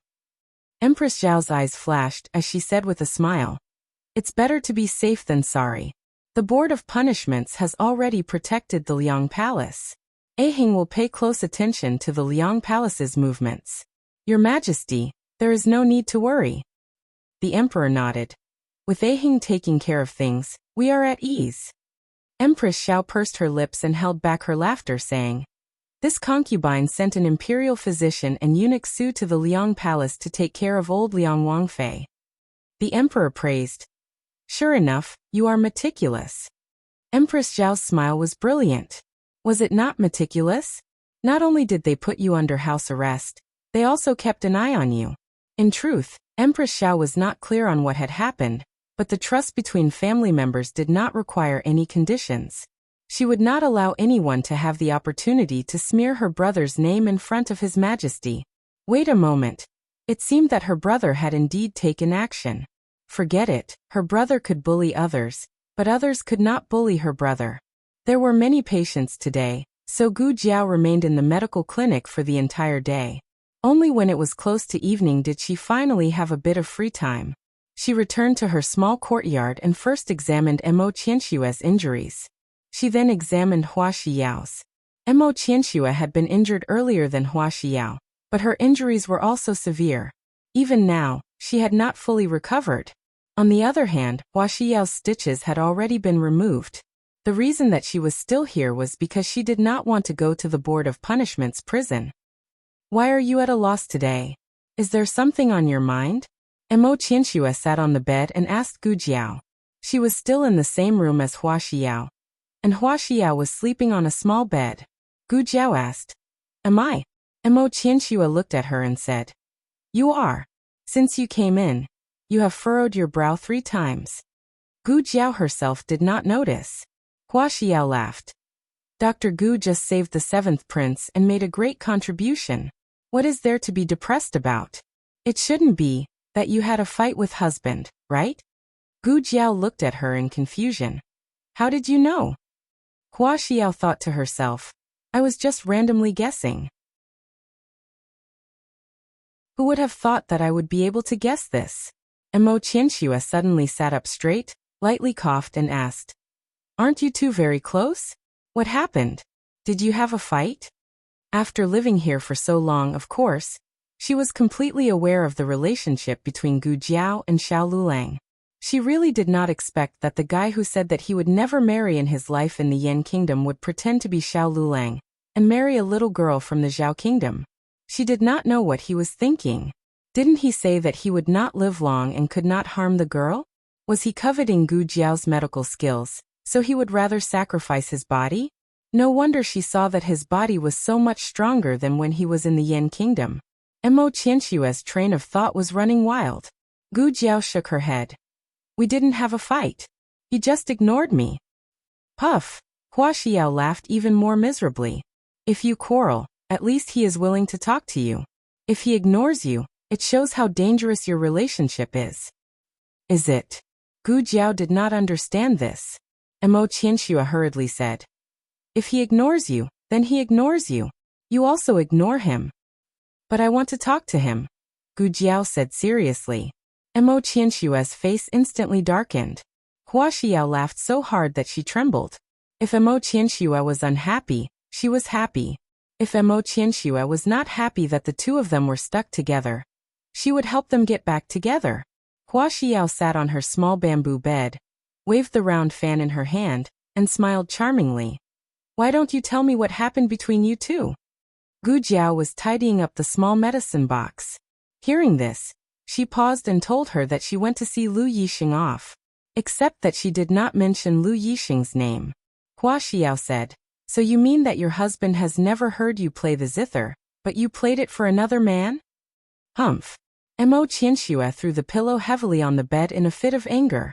Gu Jiao. Why do I feel that the backyard is on fire again? Gu Jiao thought for a moment. It seems so. Hua Xiao laughed and said, Of course he is angry. I'm afraid that he has fallen into a vinegar jar now. 10 jars of old vinegar are not enough to drink. Gu Jiao said, Is it so exaggerated? Hua Xiao waved the cattail leaf fan and said, But it's okay. You two are a couple.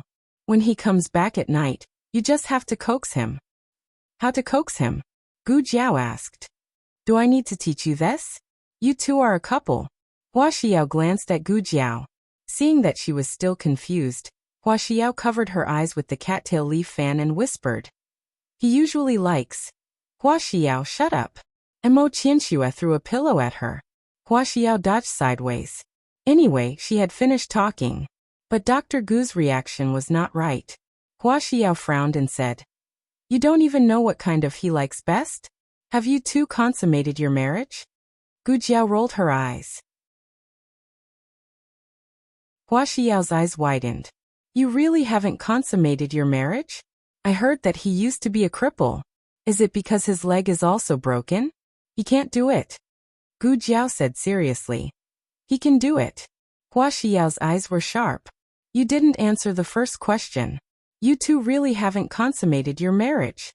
There is only one possibility for a man not to consummate his marriage with his wife. And that is, him. No. Yes. Or he thinks you are ugly.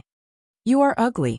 Mo Qianxue grabbed another pillow and threw it at Hua Xiao. This time, she used some internal force. Hua Xiao didn't dodge and was hit in the head. Hua Xiao touched her head and gasped.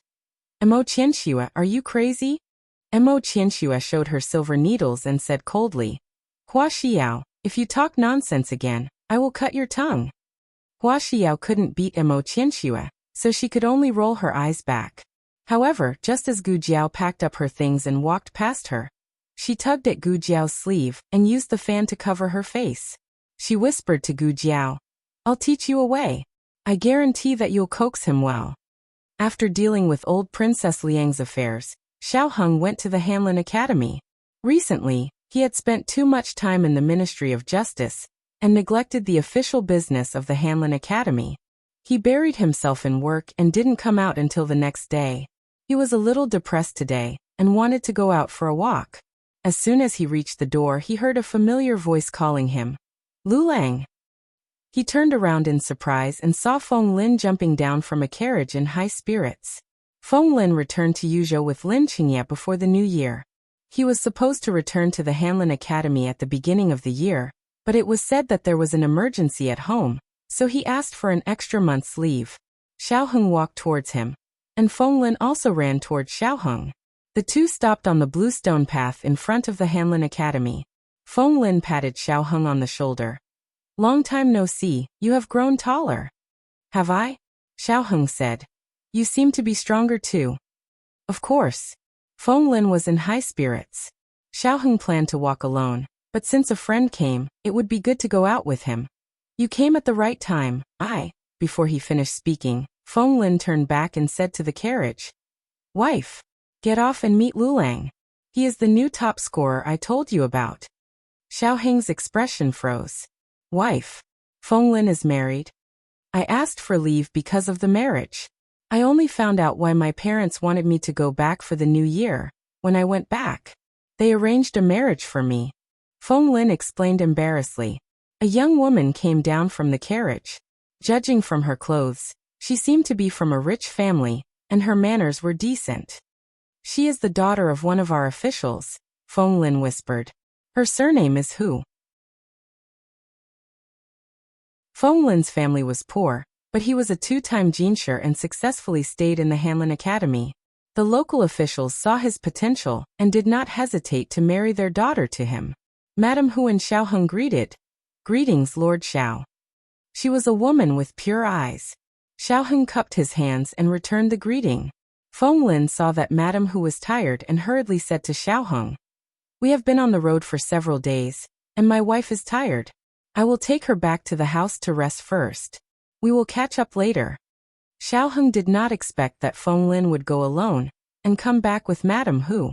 Judging from their intimate behavior, it was obvious that they were newlyweds who loved each other very much. After Feng Lin got into the carriage, he lifted the curtain and said to Xiaoheng, "Oh right, Lin Qingye is also married. He will come back a month later. I think his father said that he is very smart and should leave a few more for the Lin family. I think he will come to the capital with 3 people next time." Lin Qingye was one, his wife was one, and his wife was pregnant with another one. Xiaoheng felt as if he had been shot in the knee by an arrow. "Hey Lulang, you haven't gone back yet?" Ning Ziyuan walked out of the Hanlin Academy and looked at the carriage in the distance. "Who is it?" Xiaoheng said. "It's Feng Lin. He is back in the capital." Ning Ziyuan smiled. "Oh, you are finally willing to come back. Where is Lin Qingye?" "You mean Lin Qingye?" Xiaoheng said. "He is coming back next month." Oh. Xiaoheng really wanted to find someone to have a drink with. His heart was flustered. "Brother Ning, do you want to go out for a walk?" Ning Ziyuan should be fine. He had been married to his wife for many years, and their children were all grown up. An old married couple would not be as clingy as a young couple. Unexpectedly, Ning Ziyuan scratched his head and chuckled. "I am afraid I am not free today. My wife is pregnant. I have to go back and accompany her." Xiaoheng, who had eaten 3 bowls of dog food in a row. Xiaoheng's heart was really stifled. After Ning Ziyuan left, he took a deep breath for a long time and turned to go back. Suddenly, a carriage stopped in front of him. The masked coachman jumped out of the carriage and bowed to Xiaoheng. "May I ask if you are Lord Xiao of the Hanlin Academy? My master would like to see you." Xiaoheng looked at him speechlessly. "Do you think I can't recognize you as Xiao Sanzi just because you are wearing a mask? Change the carriage?" Xiao Sanzi thought he had disguised himself well and said, "Would Lord Xiao do me the honor?" Xiaoheng looked at him indifferently. "Okay, I will do you the honor." Xiao Sanzi. Was it that easy? Shouldn't he ask who his master was? Did he memorize the rest of the lines for nothing? "My family." Xiao Sanzi still decided to finish his lines, but Xiaoheng was too lazy to listen and directly got into the carriage. "Let's go." Xiao Sanzi. Xiao Sanzi drove to a pavilion on the outskirts of the city. Night fell, and the evening wind blew gently. The pavilion was covered with a hazy gauze, and the strips of gauze fluttered in the wind. The lanterns hanging in the 4 corners of the pavilion emitted faint candlelight, and under the illumination of the candlelight, a graceful figure sat behind a stone table, a pair of slender jade hands gently stroking the guqin on the table. Xiao Sanzi tactfully left. Xiaoheng stared blankly at the faintly discernible figure behind the gauze, and walked step by step toward the pavilion. It had to be said that this scene was too beautiful. The person was in the scenery, and the scenery was in the sound of the guqin. Every sound entered one's ears and tugged at one's heartstrings. Xiaoheng stood on the last step, and he would be able to enter the pavilion with one more step. His heartbeat suddenly sped up. But at this moment, a gentle breeze blew, and the gauze was blown to his feet, and he stepped on it. The gauze pulled on the ceiling, and the ceiling came crashing down on him. He was knocked unconscious on the spot. Gujiao. To be honest, the suspended ceiling was not heavy. The main material was the gauze and a few poles that hung the gauze, and only one of these poles was solid. But it was the solid pole that hit Xiaoheng. Gujiao facepalmed. What kind of luck is this? Xiaoheng woke up 15 minutes later. He sat on the stone bench and leaned on the stone table in the pavilion. The pavilion had been cleaned up, and even the fushi guqin was gone. Gujiao sat in front of him obediently. Xiaoheng touched his aching head, looked around, and then looked at Gujiao. You called me here just to kill me with a pole? Gujiao said seriously. I don't need a pole to kill you. I only need one hand. Xiao Heng. Gu Jiao picked up a box from the ground and put it on the table. Let me show you something good. No one has seen this before. You are the first one. When Xiao Heng heard that he was the first one, his eyes flickered, but he still looked indifferent on the surface. I don't care. It's very fun. Gu Jiao said. She opened the box and took out a small bamboo tube. There was a strange thread at one end of the bamboo tube. She asked, Do you have a match? Xiao Heng took out a match and handed it to her. Gu Jiao took off the cap of the match and blew on it, igniting the thread at the end of the bamboo tube. Then she threw the bamboo tube, and there was a loud bang. The bamboo tube actually exploded. Xiao Heng was stunned. This is a firecracker? No, firecrackers were made of bamboo. The one just now clearly wasn't. The air was filled with the strong smell of black gunpowder. Gu Jiao's lips curved. This is a firecracker. It's made of black gunpowder, but the composition is different. It won't explode and has to be ignited. Do you want to try? Xiao Heng's face was cold. What's there to try? Gu Jiao raised her eyebrows. Are you afraid that it will explode? Xiao Heng said seriously. How could I be afraid? Here. Gu Jiao took out a small bamboo tube and handed it to him. Xiao Heng's fingertips trembled, but he braced himself and took it. There's also a match. Gu Jiao said. Xiao Heng held the firecracker in one hand and the match in the other, his throat moving. Gu Jiao said. The fuse I made is very long. There's enough time to throw the firecrackers out. Xiao Heng didn't point. Gu Jiao came behind him and grabbed his stiff hands. Like this, Gu Jiao guided him to light the firecrackers. Quick, throw it out. Xiao Heng threw it out fiercely. Bang. The firecrackers exploded. Xiao Heng's eyes widened in an instant. Men had absolutely no resistance to firecrackers. Gu Jiao handed him another one. One, and one after another. A certain someone was having a lot of fun. When there was only one firecracker left, Xiao Heng was beside himself with joy. He lit the fuse and threw out the match. The latest chapter of this book is not finished yet. For more exciting content, please scan the QR code below to download the app. The novel will be updated even faster. Millions of novels can be read for free. There are all kinds of novels that can't be found online. https://www.zhhbqg.com/89642_8964226/1082555807. HTML Genius memorized the website address.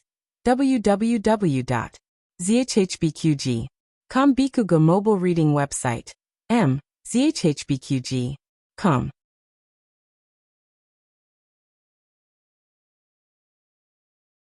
Chapter 604.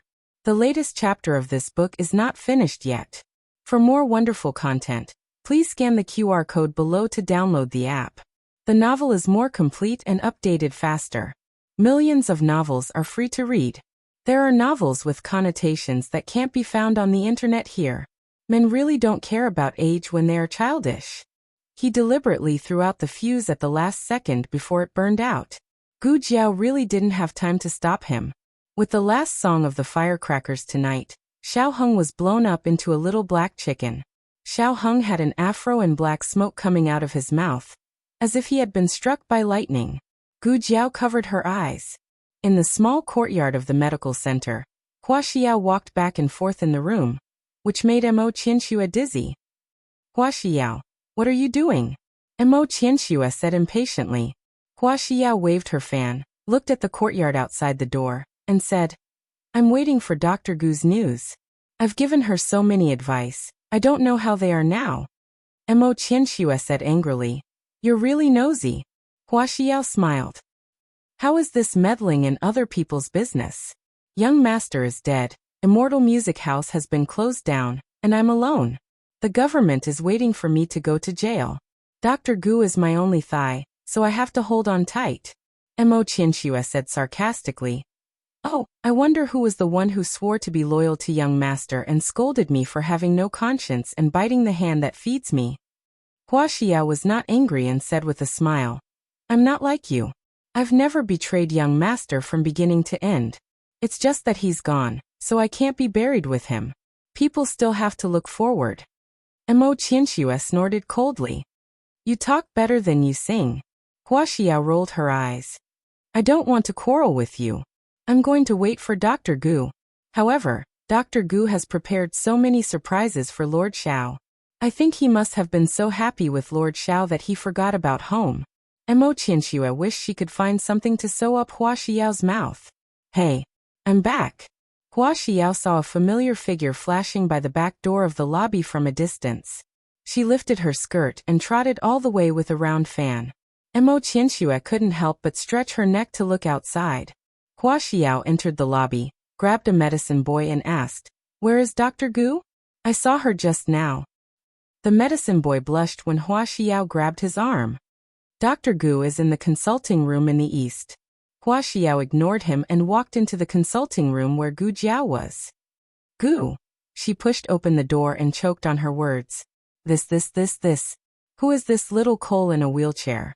Hubby, bear with it. It'll be better soon.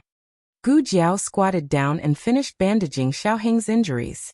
His injuries were mainly on his left arm and left foot.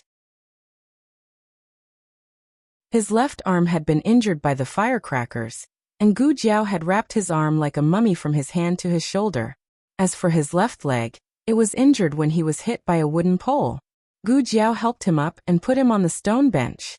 He was not walking at that time, so he did not notice it immediately. When he was about to go back to the carriage, he found that his foot was actually sprained. Then there were some scratches and bruises, so Gu Jiao bandaged it and made it stop. It was also a mummy's leg. Hua Xiao's body trembled. Dr. Gu, people should be sincere when apologizing, but your apology is killing people. Gu Jiao pushed Xiaoheng back to Clearwater Alley in the wheelchair. It was late at night, and only the sound of footsteps and the creaking of the wheelchair could be heard in the noisy alley. Everyone in the family was asleep, and the bad brother-in-law was not there.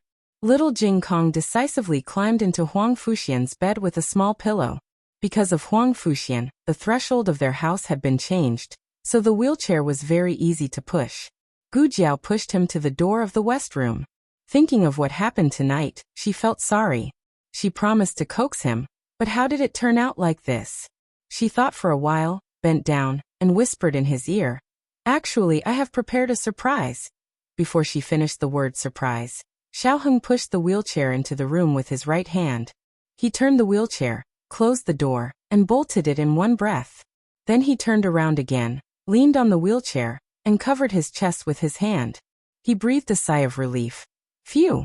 He couldn't be surprised anymore, or he would die. Gu Jiao scratched her head. Did he manage to coax her or not? Then, good night, husband. She said good night to the door of the west room, and turned back to the east room. Gu Jiao fell asleep quickly. Since the dream of the Gu family, Gu Jiao hadn't had a dream for almost half a year. However, her dream came again tonight. She thought she would dream of someone around her again, but it turned out to be someone irrelevant. She didn't know any of them. Or to be exact, she didn't see the faces of those people at all. It was a terrible rainstorm that lasted for a whole day and night, causing landslides and mudslides. There happened to be a village at the foot of the mountain, and the whole village was submerged. Perhaps because it was a natural disaster, it wasn't delayed or brought forward by human influence. It happened at midnight the day after tomorrow. If it was during the day, there might be people who could be alert, but they all fell asleep in the middle of the night. No one in the village could escape. After Gu Jiao woke up, she went directly to Xiaoheng's west room. Xiaoheng had just woken up. Men would feel shy when they woke up early in the morning, especially young men who were full of vigor. Generally, in this case, Xiaoheng would calmly wait for it to subside before he lifted the quilt and got out of bed. Unexpectedly, Gu Jiao suddenly knocked on the door. Husband, are you up? I have something to tell you. Xiaoheng looked at his swaggering self and panicked. Wait. Husband, it's a little urgent. Gu Jiao said. I'm coming in. Xiaoheng was at a loss. In a panic, he grabbed a pillow to cover his legs and looked at the door latch seriously. Door latch. Did he have to open the door for her? Wouldn't that be? Xiaoheng looked at the door latch and the pillow covering it. If he got up, he would be exposed. If he didn't get up, he couldn't open the door for her. Click. The door latch fell off. Gu Jiao was confused. I didn't do it on purpose. She really didn't. Xiaoheng coughed softly and secretly turned his face. He whispered, I almost forgot how good she is. I was actually worried that she couldn't open the door. Gu Jiao stepped in and looked at him by the bed. How's your injury? Do you feel any pain or discomfort anywhere? Xiaoheng pressed down on the pillow on his lap without a trace and said seriously, No. By the way, what did you say was urgent? Gu Jiao said bluntly, It's going to rain heavily in Pinghua Prefecture City. It's very likely that it will cause landslides and mudslides. When that happens, the nearby villages will be in danger. Pinghua Prefecture City is 100 miles away. How do you know that it's going to rain heavily? Xiaoheng knew that she knew how to observe the weather, but she couldn't observe it so far away. Gu Jiao thought for a while and said, Would you believe me if I said that I saw it in a dream? Xiaoheng was speechless. Gu Jiao took out a map of Zhao country and pointed at the place where the natural disaster happened. It's here. Xiaoheng frowned. He thought for a while and nodded. I know. I'll go to the palace and report to His Majesty. I'll ask him to send people to evacuate the villages as soon as possible. Gu Jiao said, It'll start raining at noon. We have to get there before midnight tomorrow. That was the time when landslides and mudslides appeared. Gu Jiao added, It's best to send a letter by pigeon. If they rushed there, they would encounter a rainstorm on the way. Okay. Xiaoheng agreed. Although he didn't know how she saw it, Xiaoheng trusted her. Gu Jiao put away the map and prepared to leave. Before she left, she suddenly looked at the pillow on Xiaoheng's legs and said calmly, It's just a physiological phenomenon. There's nothing to hide. Xiaoheng's eyes trembled. Gu Jiao said, Don't crush it. Xiaoheng was speechless. During breakfast, the whole family knew about Xiaoheng's injury. Xiaoheng said that it was an accident, but no one in the family was surprised. After all, it wasn't the first time he was unlucky. Recently, they had been wondering why Xiaoheng hadn't been unlucky for a long time. Did his luck change? Everyone looked at him and nodded. That's right. He was still the familiar Lulang.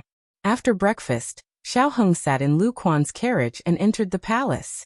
Halfway there, he met Eugene, who was going out to buy things. Eugene didn't know that Xiaoheng had an urgent matter to attend to. After she recognized Lu Quan, she called out to Xiaoheng's carriage. Young Marquis. 2 carriages stopped on the street in different directions. Eugene lifted the curtain and said to Xiaoheng, Is it worth it to go to work so early? What happened to your arm? And your leg? Xiaoheng's arm and leg were wrapped in thick cloth. Xiaoheng didn't care and said, I'm fine. I just fell. I have something to report to His Majesty. Eugene's heart ached. You're injured to this extent. It's better if you don't go. I'll report to the princess. It would be the same if Princess Xinyang went to see His Majesty. Xiaoheng said, It's too late. There's going to be a storm in Pinghua Prefecture City. It's very likely that the mountain will collapse. We have to evacuate the villagers at the foot of the mountain as soon as possible. Eugene frowned. Pinghua Prefecture City? Isn't that King Liang's fief? Xiaoheng nodded. That's right. Eugene's expression changed. Oh no, Xiaoheng asked in confusion. What's wrong? Eugene tightened the carriage window. The Marquis is going to Pinghua Prefecture City. Xiaoheng knew that Marquis Xianping had left, but he didn't know where he was going. Why is he going to Pinghua Prefecture City? Eugene looked around and said softly, He's going to assassinate King Liang. Xiaoheng's expression changed as well. The landslide was on the path to King Liang's residence. The latest chapter of this book is not finished yet. For more exciting content, please scan the QR code below to download the app. The novel will be updated even faster. Millions of novels will be read for free. Novels with connotations that can't be found on the internet can be found here. https://www.zhhbqg.com/89642_8964286/1082366601. HTML Genius memorized this website's address in 1 second. www.zhhbqg.com Biku Pavilion's mobile reading website. zhhbqg.com.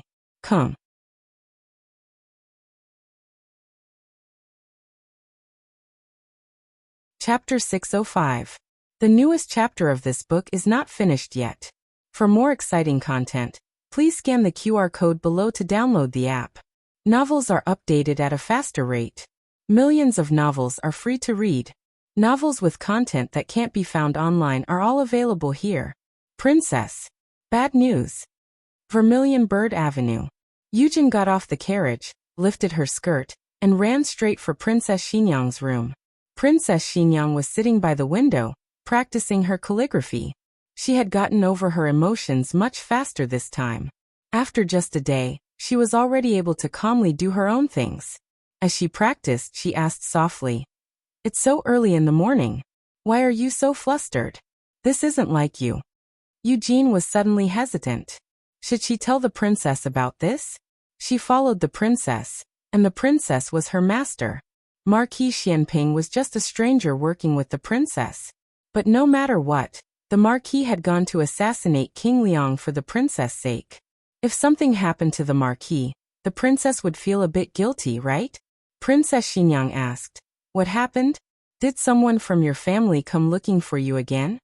Yujin was a favorite of Princess Xinyang's. Her family wasn't very reliable, and would come looking for Yujin from time to time. Yujin steeled her heart and said, "It's not about Yujin's family. It's about the Marquis. Something happened to the Marquis." Princess Xinyang's hand paused. She asked calmly, "What happened to him?" Yujin said anxiously, "Didn't the Marquis go to King Liang's fief? I ran into the young Marquis just now. The young Marquis said that a natural disaster is about to befall King Liang's fief, and that it will happen on the Marquis's path." With a swoosh, Princess Xinyang's brush drew a long line on the paper. On the street, Lu Quan glanced at the curtain of the carriage. He had heard everything that Yujin and Xiaoheng had said just now. Marquis Xianping was an unruly person, but he was actually so daring as to even kill the previous emperor's granduncle. This surprised Lu Quan.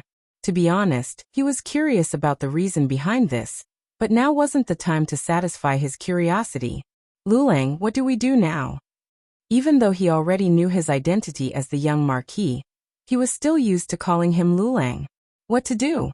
This was a huge problem for Xiaoheng.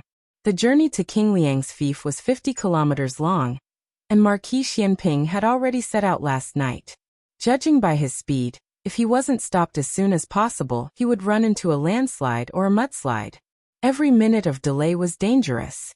In particular, the messenger pigeons could not reach him at all. That was used to save the villagers.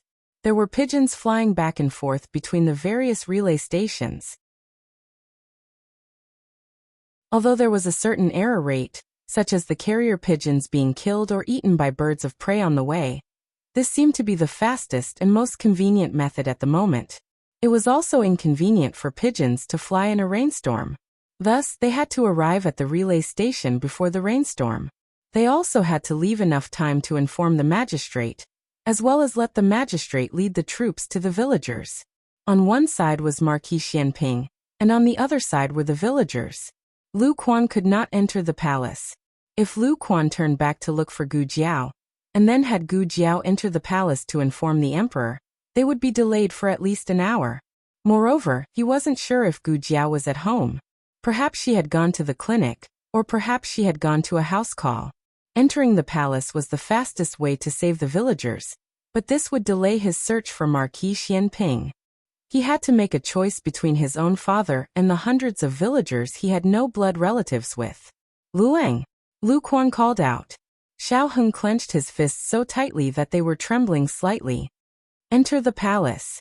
There were less than 4 hours left before the rain. The carrier pigeons had to reach the relay station in Pingyue Prefecture City before then. In Pure Flower's palace, the emperor met with Xiaoheng. "How did you know that it was going to rain in Pingyue Prefecture City?" the emperor asked doubtfully. Xiaoheng didn't know how Gu Jiao was able to observe the weather from 100 li away, so he naturally wouldn't tell the emperor. Moreover, this wasn't the time to investigate Gu Jiao's abilities. The most important thing was to save the villagers who might be buried in the landslide. Xiaoheng said, I met a merchant who came from Pinghua Prefecture City. He said that Pinghua Prefecture City has been particularly stuffy these past 2 days. The sky is gloomy, as if it's going to rain. He also said that when he passed by the official road near Creek Village, he was almost hit by a rock that slid down the slope. I read in the books of Hanlin Academy that this is a sign that the mountain is loosening. If it's really raining, it will definitely cause a landslide. When that happens, the villagers at the foot of the mountain will be in trouble. Fortunately, he had studied a lot of geography in Hanlin Academy. Otherwise, he wouldn't have been able to come up with such a reasonable explanation. Seeing that the emperor was deep in thought, Xiaoheng said seriously, Your Majesty, it's better to believe that there are more than 100 lives in Creek Village than not. The emperor's expression turned serious. If your deduction is true, then the war and natural disasters that have plagued the Zhao nation for the past year, are these warnings from the heavens? Xiaoheng hurriedly said. Your Majesty, saving people is more important. The emperor sighed. I understand. We will send people to Pinghua Prefecture City right away, Xiaoheng said seriously. I'm afraid that they won't be able to make it in time. Your Majesty, why don't we prepare for both eventualities? We'll send a carrier pigeon first. The emperor accepted Xiaoheng's suggestion and called Uniqi over, ordering him to do it immediately. After leaving Pure Flower's palace, Xiaoheng sat in his family's carriage. He then asked Lu Quan, Uncle Lu, have you changed the horses that I asked you to? I've changed them. They're all the fastest war horses in the Imperial Guard, but... Lu Quan looked at Xiaoheng's arms and legs worriedly. You're injured like this, so it's inconvenient for you to travel. Let me go. If you think that I won't be able to catch up, you can send the officers from the Ministry of Justice. Otherwise, you can go find the Empress Dowager and Empress and ask them to send a few imperial experts. Xiaoheng shook his head. You won't be able to stop him. Marquis Xianping had a stubborn temper. Once he made up his mind to do something, not even a landslide or a tsunami could stop him. Moreover, would he believe them if they told him that a mountain was about to collapse? He wouldn't believe them. He wasn't afraid either. If he did, he wouldn't be Marquis Xianping anymore. He wouldn't be able to fight so many wars or assassinate the previous emperor's granduncle. But didn't the Marquis leave the capital yesterday? Can we catch up with him? Lu Quan wasn't looking for an excuse. He wanted to go alone and let Xiaoheng stay behind. Xiaoheng took out the map with his right hand and looked at the route on it. The mountain path is rugged. Even with his mount, he can only travel 60 li a day at most. He'll have covered half of the distance by noon today, and will enter Pinghua Prefecture's jurisdiction. However, there will be a rainstorm later, which will greatly slow him down. If we set off from the capital, we won't encounter a rainstorm. If we speed up, we can enter Pinghua Prefecture by tonight. That way, the distance between us won't be too far. Lu Quan exclaimed. It's true that you won't be too far away. However, once you enter Pinghua Prefecture, there will be a rainstorm. Even if you won't be too far away, you won't be able to catch up with him. The rainstorm and the fief won't only slow him down. Xiaoheng put away the map with one hand. What you said makes sense. However, he still had to go. Lu Quan was angry and distressed at the same time. Fine. I finally understand why no one can stop Marquis Xianping. No one can stop you either. You and your father are stubborn. Even though they knew it was impossible and dangerous, they still insisted on doing it. Xiaoheng's eyes turned cold. Let's go. After noon, Pinghua Prefecture was like an overturned basin. The heavy rainstorm came crashing down. The pedestrians on the official road began to take shelter from the rain. The small tea stall, which didn't have much business before, was instantly filled with people. Among all kinds of people, there was a tall and mighty figure that was particularly eye-catching. First of all, he had the most handsome face in Zhao Nation. No matter where he stood, he would be extremely handsome. Second of all, he exuded a noble and murderous aura. Even the horse next to him was more ferocious than the other horses. There was a strange phenomenon in the tea stall. In order to avoid the rain, Everyone was squeezing shoulder to shoulder. However, there wasn't a single guest sitting at his table. In the past, when Marquis Xianping went to the battlefield, he didn't have such a murderous aura. He was good-looking and always had a smile on his face. He belonged to the romantic and amiable type. Today, it was because he had been suppressing the anger in his heart to chop King Liang into 8 pieces, that he had suddenly become a person who did not want to come near. There was a group of robbers hiding among the guests who were taking shelter from the rain. However, the robbers were scared out of their wits. Marquis Xianping didn't come to take shelter from the rain. He came to feed the horse. After the horse was full, he opened the door and left. He reached into his pocket and took something out. He was dressed luxuriously and had an extraordinary aura. When the owner saw him take out money, his eyes lit up. In the end, he saw him take out a copper coin and put it on the table. The owner of the tea stall doubted his eyes. It wasn't a copper coin. It was a silver ingot, right? He could tell that he was a noble at first glance. Why was he so stingy? The owner of the tea stall walked over and carefully counted it 3 times. It was really a copper coin. Sir, the owner of the tea stall boldly called out to Marquis Xianping. Marquis Xianping led the horse and looked at him strangely. The owner of the tea stall used his eyes to indicate the copper coin on the table. It's too little. At least give me 2. Marquis Xianping grunted and walked over. The owner of the tea stall smiled knowingly. In the next second, Marquis Xianping picked up the lonely copper coin and put it back into his pocket. The villagers here were really polite. They didn't charge for tea. The owner of the tea stall. The latest chapter of this book is not finished. For more exciting content, please scan the QR code below to download the app. The novel is updated even faster. Millions of novels are free to read. There are novels with connotations that can't be found online here. https://www.zhhbqg.com/89642_8964226/10823544. HTML Genius memorized the website address in a second. www.zhhbqg.com Biku Pavilion Mobile Version Reading Website. zhhbqg.com.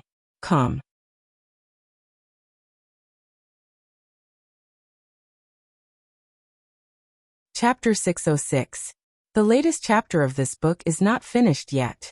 For more exciting content, please scan the QR code below to download the app. Novels are updated even faster. Millions of novels are free to read. Novels with content that can't be found online are all available here. Marquis Xianping left the tea shed and was still sighing.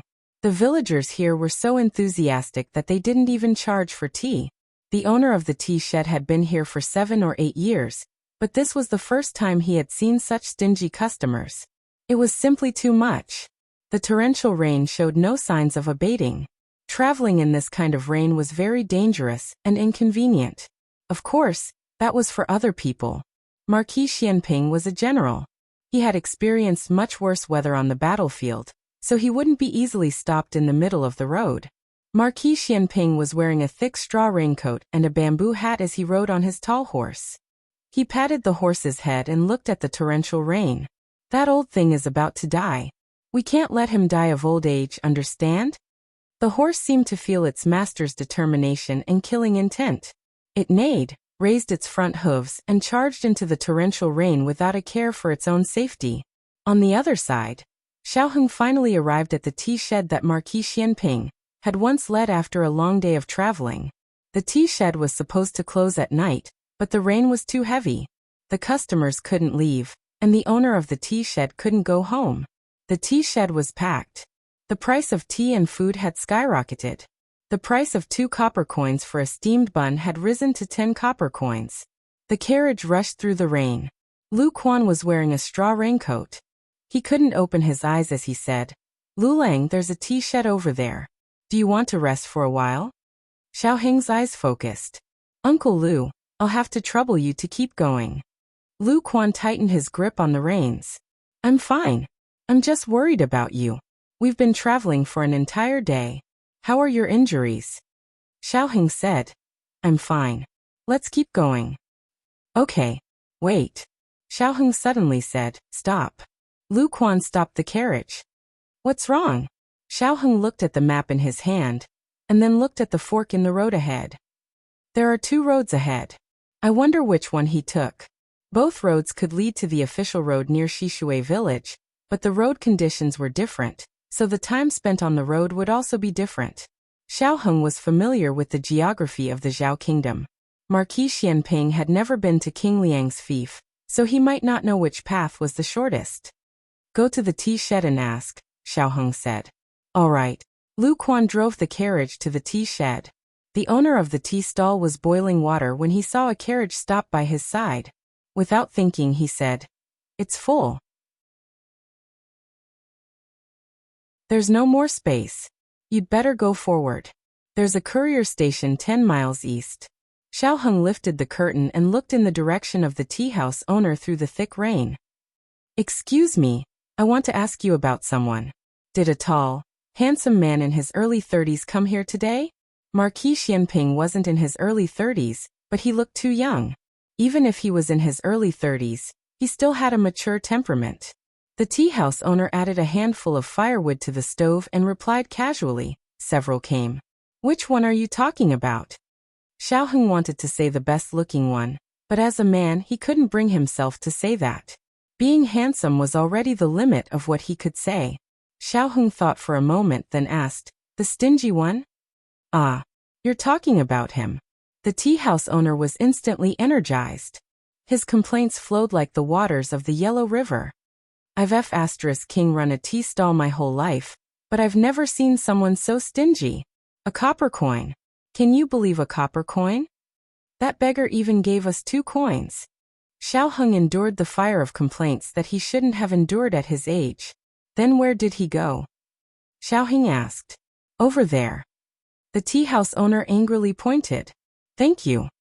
Xiaoheng put down the curtain and lowered his head to spread out the map. "Uncle Lu, let's go." The tea house owner was confused. "No, did you ask for information for nothing? At least buy 2 steamed buns before leaving." "Stop." The tea house owner called out to Xiaoheng's carriage. Xiaoheng lifted the curtain. "Is there anything else?" The tea house owner grabbed 2 steamed buns and handed them to him. Then he raised his palm and flipped it over. 2 5s meant 10. Xiaoheng wasn't in the mood to eat. He didn't really want them, but the owner insisted on giving them to him. He could only accept them. He took the steamed buns and waved at the tea house owner. "Thank you. Goodbye." Then he left. The tea house owner was speechless again. He looked at his frozen hand, and then at the steamed buns that had been taken away. Was that what I meant? The rain was too heavy. The horses couldn't run at all. They could only move slowly. Uncle Lu, if the rain has been this heavy, then he should have just arrived here. Xiaoheng pointed at a small village on the map. Willow Village. Lu Quan didn't understand this. He had never been to Pingle Prefecture City before. Xiaoheng had been leading the way the entire time. He asked, "Then is he far from the site of the incident? If he's too far away, he might not have caught up with the landslide." Xiaoheng said, "If it were someone else, they definitely wouldn't have caught up." However, he was the Marquis of Xianping. No matter how dangerous the road ahead was, he would definitely find a way to reach the Liang estate. Lu Quan could hear Xiaoheng's worry. He pressed his head and sighed. "Then can we catch up to him?" It was very difficult. This was the conclusion Xiaoheng reached after analyzing every path on the map. "Let's take the other path," Xiaoheng said. "Okay." Lu Quan drove the carriage to the small path on the other side. This path seemed to be further than the one Marquis Xianping had chosen. However, it was flat and the road conditions were better. However, even so, they still spent an entire night walking a road that they could normally finish in 4 hours.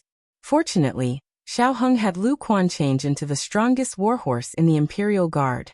Otherwise, they would have been fine, but the horse would have died from exhaustion.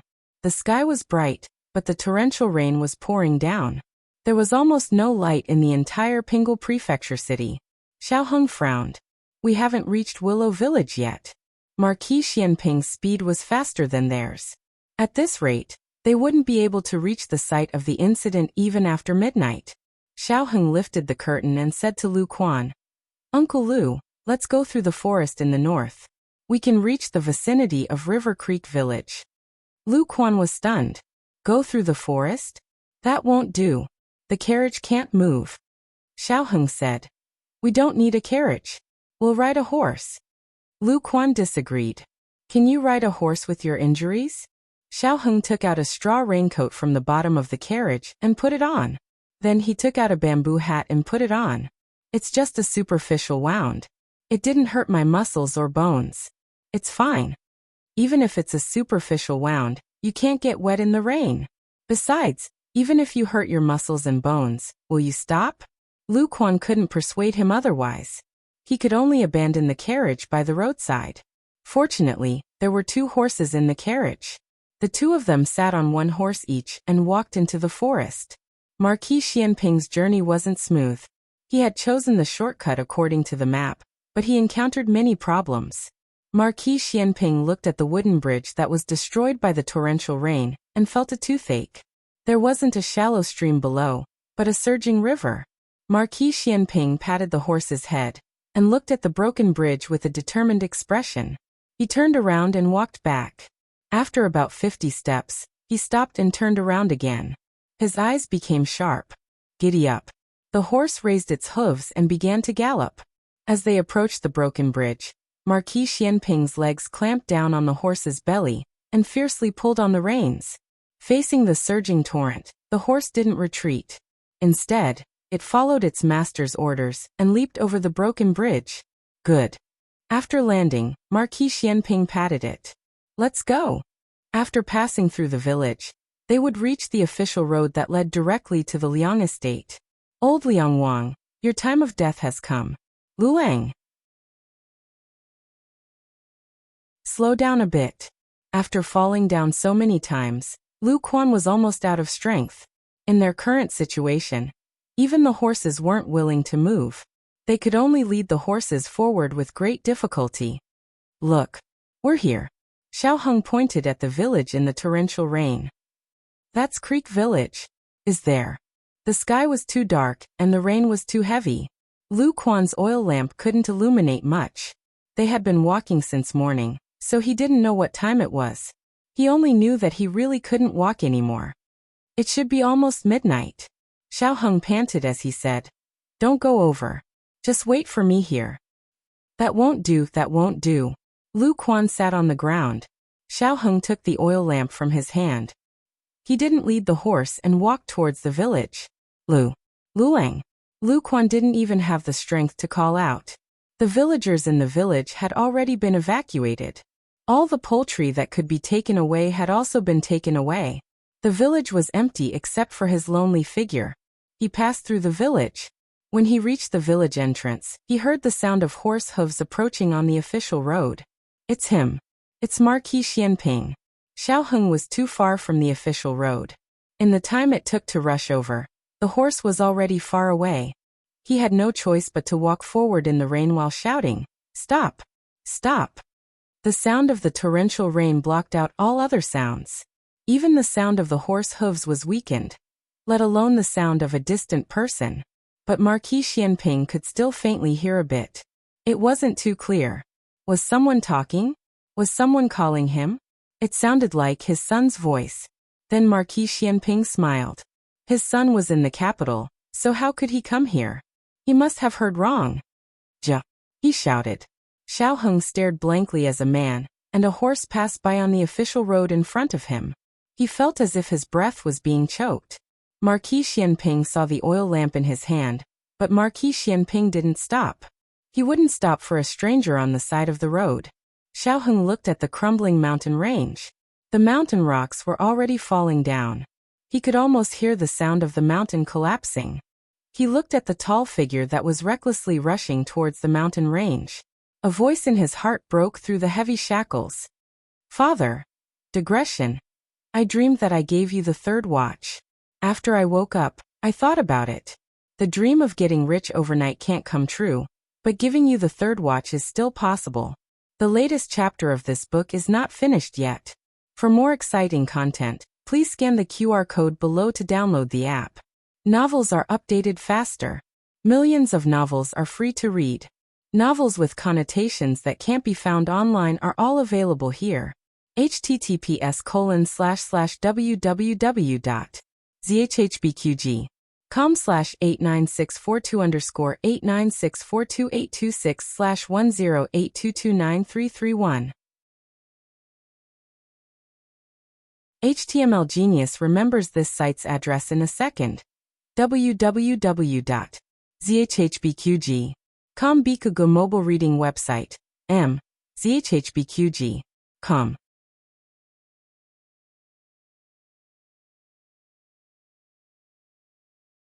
Chapter 607.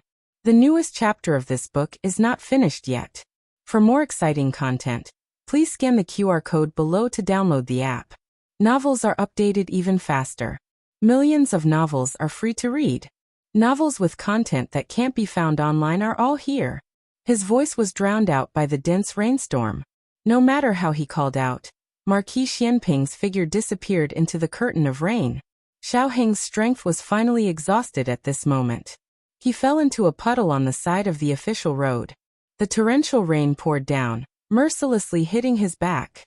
He tightly gripped a stone on the side of the road. The rain was icy cold, but when it fell into his eyes, it became boiling hot. In the end, he couldn't stop him. He still left. It turned out that there were some people and some things that, once missed, would never have another chance. It wasn't that he didn't cherish his son, but rather that his son didn't cherish his father. He would never have another chance to call him father again. "What did you just call me?" A familiar voice suddenly sounded above his head. Xiao Heng's body trembled. He thought he had heard wrong, but he still raised his head in a daze. He saw Marquis Xianping wearing a straw raincoat and a bamboo hat, riding a tall steed that had once accompanied him on expeditions. Marquis Xianping looked at him from the horse and asked again, "What did you just call me?" Xiao Heng raised his hand that was tightly pressed into the puddle. His heart sunk, and his feelings of grief and regret suddenly stopped. He turned his face and snorted, "No, nothing." "If it's nothing, then I'm leaving." Marquis Xianping said this and pulled the reins to turn the horse around. "Fa father," Xiao Heng said through gritted teeth. Marquis Xianping's lips hooked. He turned the horse around naughtily and looked smugly at his son. "You chased me for several hundred li just to call me father." "It's 113 li. It wasn't several hundred li," Xiao Heng corrected him strictly and angrily. Marquis Xianping's smile was a bit annoying. He leaned over and reached out a hand to Xiao Heng. Xiao Heng was so tired that he couldn't stand up at all. He still had the strength to raise his hand, but Xiao Heng didn't want to pay attention to him. Marquis Xianping was thick-skinned. Even if his son ignored him, he could still ignore his son. Moreover, his son had just called him father and was very obedient. Xianping Ho directly grabbed Xiao Heng's arm and pulled him onto the horse's back. With his martial arts, even if he was injured, it was more than enough to carry a grown man. The father and son rode on the same horse, with Xiao Heng sitting behind them. At this moment, the father and son finally recognized each other. Marquis Xianping Ho was in a good mood, and did not suppress the smile on his lips. "I'm going to kill someone. Do you want to come with me, or do you want me to send you to the village below to hide?" Xiao Heng's body trembled. "You're going to die, but you're going to drag me down with you. Just how much hatred do you have for your own son?" "You can't go," Xiao Heng said seriously. "I won't let anyone know that I killed him." Marquis Xianping didn't mention who he was going to kill, but he guessed that his son already knew. Otherwise, he wouldn't have chased him all the way to King Liang's territory. Xiao Heng said, "That's not it.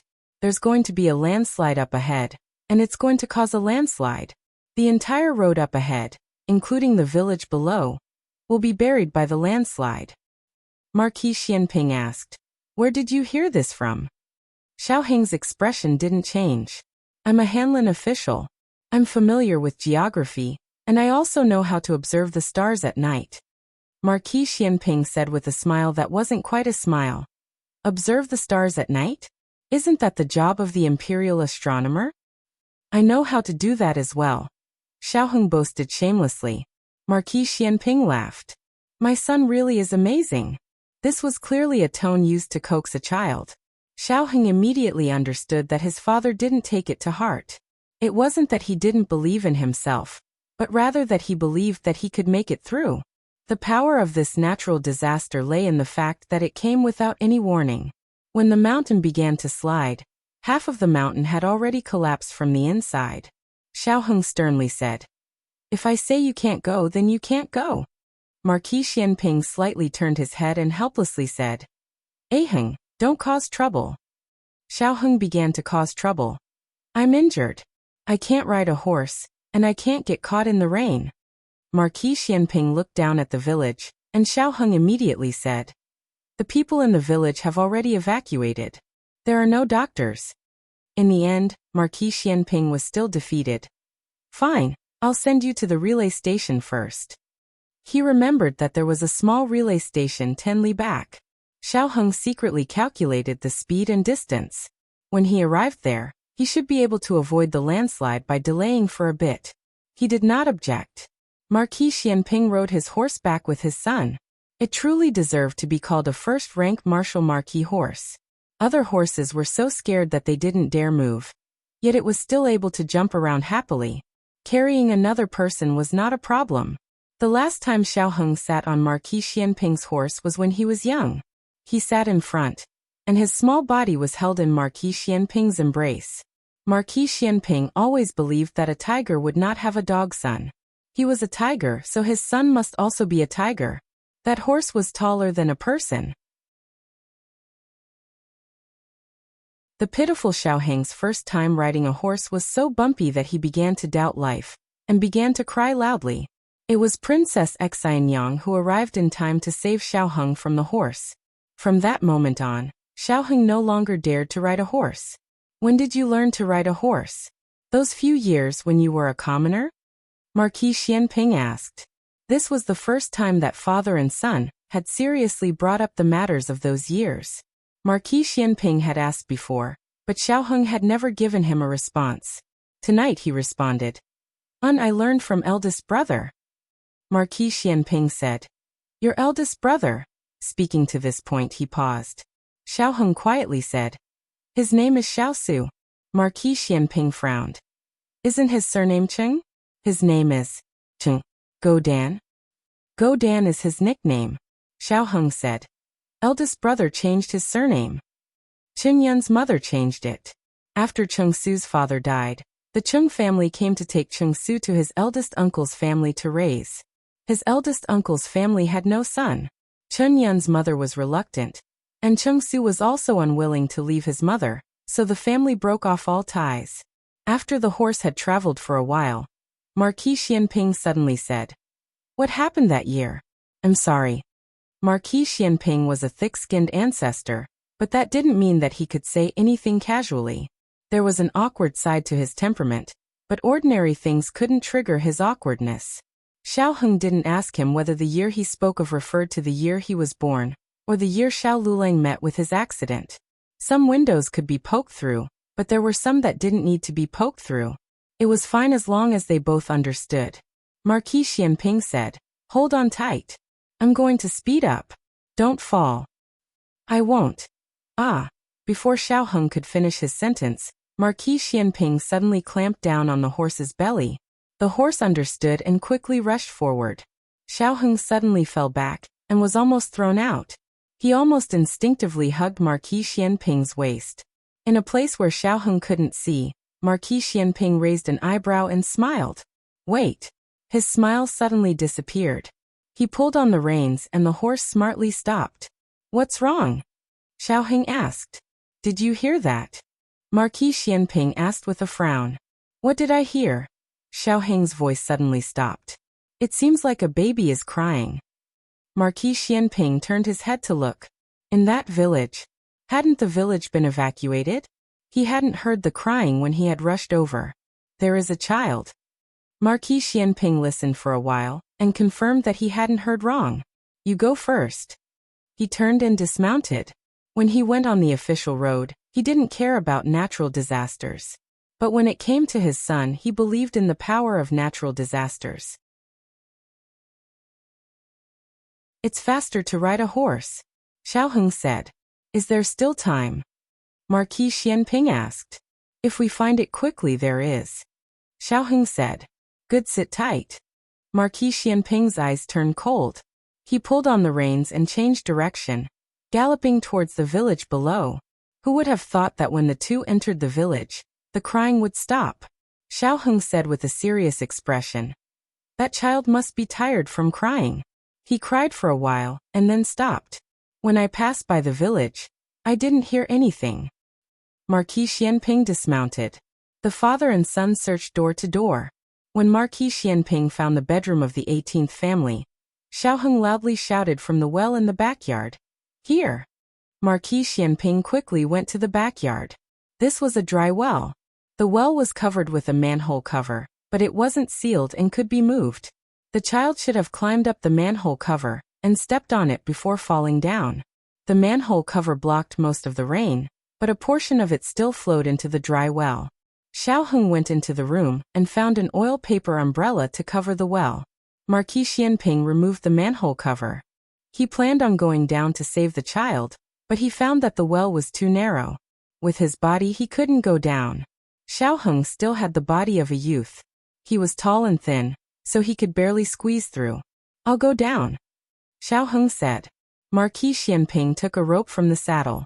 He tied one end to his son's waist and the other end to his own waist. Xiao Heng opened his mouth. Your waist injury. Go down, Marquis Xianping said. The child's crying and breathing were already very weak. No one knew how long he had been at the bottom of the well, not to mention that he had fallen from such a high place. Xiao Heng moved his gaze away from his waist and turned to sit at the mouth of the well. But as soon as his leg went in, a cat's cry came from the bottom of the well. Xiao Heng's hair stood on end. Marquis Xianping's expression became serious as he stared at his son. Heng. Xiao Heng's legs began to tremble. He was clearly a person who did not even fear poisonous snakes. However, he was afraid of cats. If this was a few years ago, Marquis Xianping would definitely have said to him, You are my Marquis Xianping's son. Do you not even have this much courage? But tonight he did not say this. He said, Come down. I will think of another way. There was no other way. There was not enough time. It was now. They had to immediately save the child. Otherwise, they would either have to give up on the child or die with the child. Xiao Heng grabbed the rope in front of him. Gritting his teeth, he resolutely jumped down. It was this seemingly normal jump that caused Marquis Xianping's heart to heat up. His son had grown up. He had truly grown up. It was not his height, nor was it his age. Instead, he had truly grown into a man of indomitable spirit. He was a young and promising Hanlin official. He did not go into battle to kill the enemy, but he used his hot blood to protect the citizens of Zhao country. I found him. We can go up now. Xiao Heng's trembling voice came from the bottom of the well. He was afraid, but he was not defeated by his own fear. Sure enough, it was my Xiaoji's son. Marquis Xianping quickly pulled on the rope, pulling Xiao Heng and the child out of the well. Xiao Heng's movements were very careful. After all, the mouth of the well was so narrow. If he was not careful, he could hurt the child. He raised the child high above his head. Marquis Xianping received the child with one hand and placed him on the umbrella that had fallen to the ground. With the other hand, he pulled his son up. At this time, he noticed that there was a cat in his son's embrace. Xiao Heng's entire body was stiff, and his face was pale white. He looked like a small statue that could not move. Can you quickly take it away? Marquis Xianping laughed out loud. He grabbed the cat and threw it into the bag hanging on the saddle. The child's situation was not very good. There were many injuries on his body. He needed to quickly find a doctor. Xiao Heng found a piece of cloth from the house and wrapped the child in his arms. Marquis Xianping was quite surprised. Oh, you know quite well. Are you ready to be a father at any time? Xiao Heng rolled his eyes. There is Gu Xiaobao at home. This child was older than Gu Xiaobao, but he should not be more than a year old. The method of wrapping Gu Xiaobao was also suitable for him. The father and son brought the child, the horse, and the cat in the direction of the official road. Just as they were about to walk out of the village, a mountain in front of them suddenly collapsed. The The huge sound was like muffled thunder in the dark night. The ground at the village entrance seemed to feel the tremor. The landslide would not slide into the village, but the mudslide caused by the landslide would be a disaster for the village. Hiya! Marquis Xianping shouted. The horse quickly stepped on the official road. At this moment, the old banyan tree at the village entrance broke with a snap, and the huge tree trunk pressed down on them. At the critical moment, Marquis Xianping stepped on the stirrups and jumped into the air. He hugged the thick tree trunk with both hands and forcefully knocked it away. The tree trunk was successfully knocked away, but because of this, he was also pressed under the tree. The injury on his waist instantly flared up, and the wounds on his thigh and back were also on the verge of reopening. His face was instantly pale. Xiao Heng tightened the reins and stopped the horse. He flipped off the horse and rushed towards him, ignoring his sprained right leg. Marquis Xianping endured the pain and said to Xiao Heng, "Quickly go. Let's go together. I'll move the tree away." Xiao Heng bent down and tried to move the tree that was thicker than him. However, no matter how hard he tried, the tree that was pressing down on Marquis Xianping did not move at all. He took out a rope from the bag hanging on the saddle, and tied one end to the tree and the other end to the horse. The man and horse used all their strength to pull. However, this tree was too heavy and thick. Xiao Heng's palms were scraped, and mottled blood dripped down the rope. The mountain in front of them continued to collapse. Marquis Xianping looked into the distance and said with his remaining strength, "You guys go first. I'll take a break, and I'll be able to push it away myself." Xiao Heng's eyes turned red and hot liquid flowed out. "You're lying." Marquis Xianping smiled weakly. "Don't doubt your father. Your father is a first-grade martial marquis. Just this tree. I can lift it with one hand." Xiao Heng tugged at the rope with all his might, choking with sobs as he roared. "Then lift it. Lift it." Marquis Xianping laughed carelessly. "I said I wanted to rest for a while. You go first. Don't let this child get wet. It wasn't easy to save him from the bottom of the well." "I'm not going." The rope sank deeply into the flesh of Xiao Heng's palm, but he was still unable to move it. "I regret it. I should have gone to practice martial arts. I shouldn't have gone to school. I should have grown up in the military camp." "You're right. You're a useless scholar. I'm useless." He cried in despair, large drops of tears rolling down his face. Marquis Xianping's smile disappeared from his face. He looked at Xiao Heng through the heavy rain. "I said it on purpose. I am your father. I don't know as many words as you do. I can't get over my face. So I wanted you to come practice martial arts. I'm good at practicing martial arts. You will definitely admire me."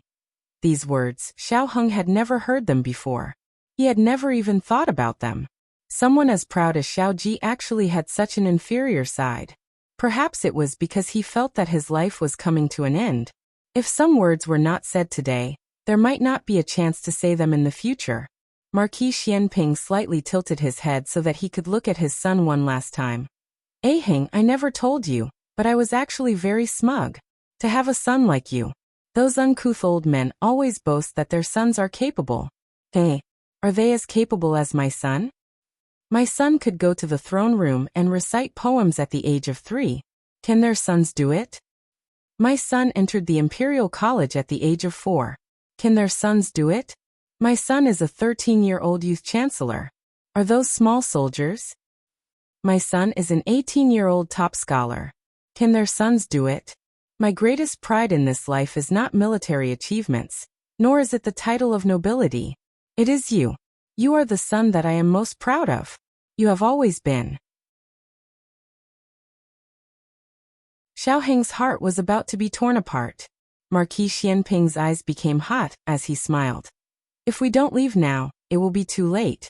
Don't let my sacrifice be in vain." After he finished speaking, he used the last of his strength to send a palm strike at Xiao Heng. Xiao Heng was sent onto the back of a horse by his internal strength. Marquis Xianping said to his horse, "Take him away."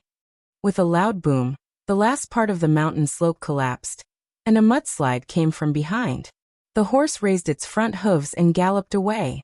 Marquis Xianping looked at his son with a smile. The mudslide rushed down. Xiao Heng turned his head and screamed, "Don't.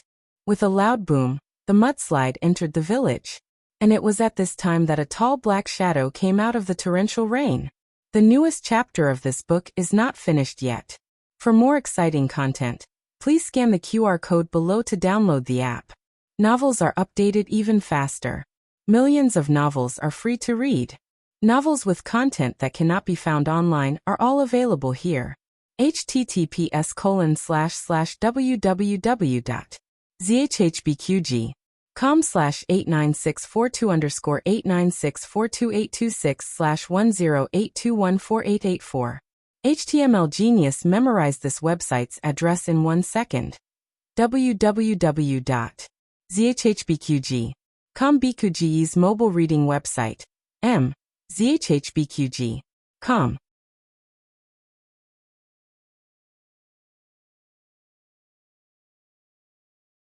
Chapter 608. The latest chapter of this book is not finished yet. For more wonderful content, please scan the QR code below to download the app. Novels are updated faster. Millions of novels are free to read. Novels with connotations that can't be found online are all here. He was as fast as lightning and as fierce as a dragon. He grabbed the big tree that was pressing down on Marquis Xianping and threw it out. Marquis Xianping had already prepared to die. He wondered if this was the feeling of death. His whole body was light as a feather. Where was the promised big tree? Where was the rushing mudslide? He heard the sound. Why wasn't he crushed and suffocated to death? Just as Marquis Xianping was puzzled, he felt a powerful aura rush towards him. Marquis Xianping had lived to this age, but he had never admitted that anyone other than himself was strong. To be able to make him feel this way, it was enough to show how deep the other party's skills were. Moreover, this aura was a little familiar. But thinking about it, it was impossible. Before Marquis Xianping could think about what was going on, whether it was reality or an illusion after death, he was picked up from the ground. Marquis Xianping, who was completely unaware of the situation. Xiaoheng's heart almost jumped out of his throat. In the end, he saw a scene that made his heart surge. He let out a long sigh of relief. Long Yi. The moment Long Yi picked up Marquis Xianping and flew away, the mudslide rolled over and almost drowned the entire village in the blink of an eye. The mudslide chased behind Long Yi.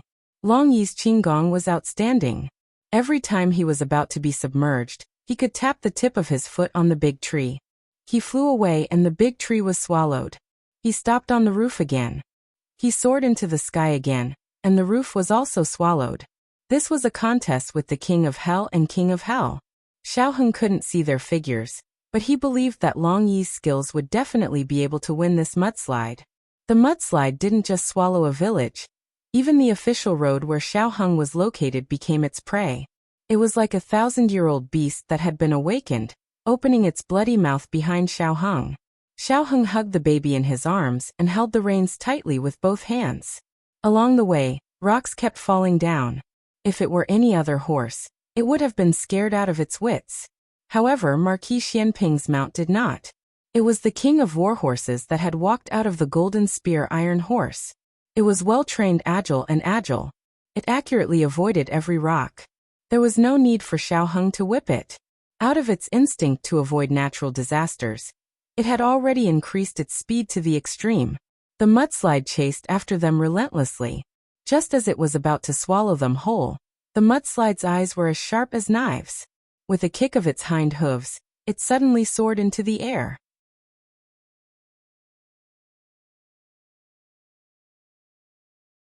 Although the terrain here was high enough, there was no guarantee that there would not be a second wave of mudslide. They still had to leave as soon as possible.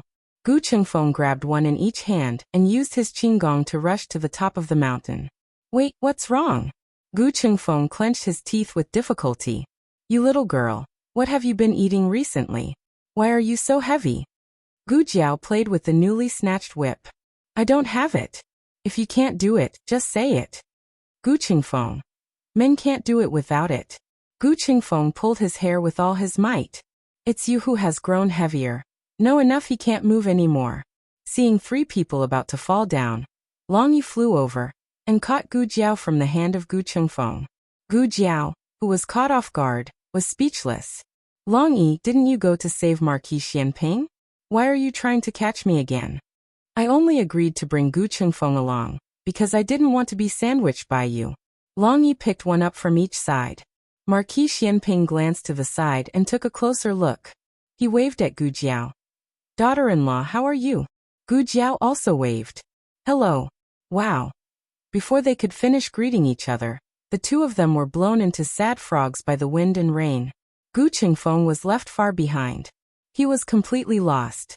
Damn it, how could he run so fast while carrying two people? Do you belong to the wind? A man like the wind. Long Yi passed through the forest. The journey was relatively long, so by the time he brought Gu Jiao and Marquis Xianping to the nearest relay station, Xiaoheng was already changing clothes in the room.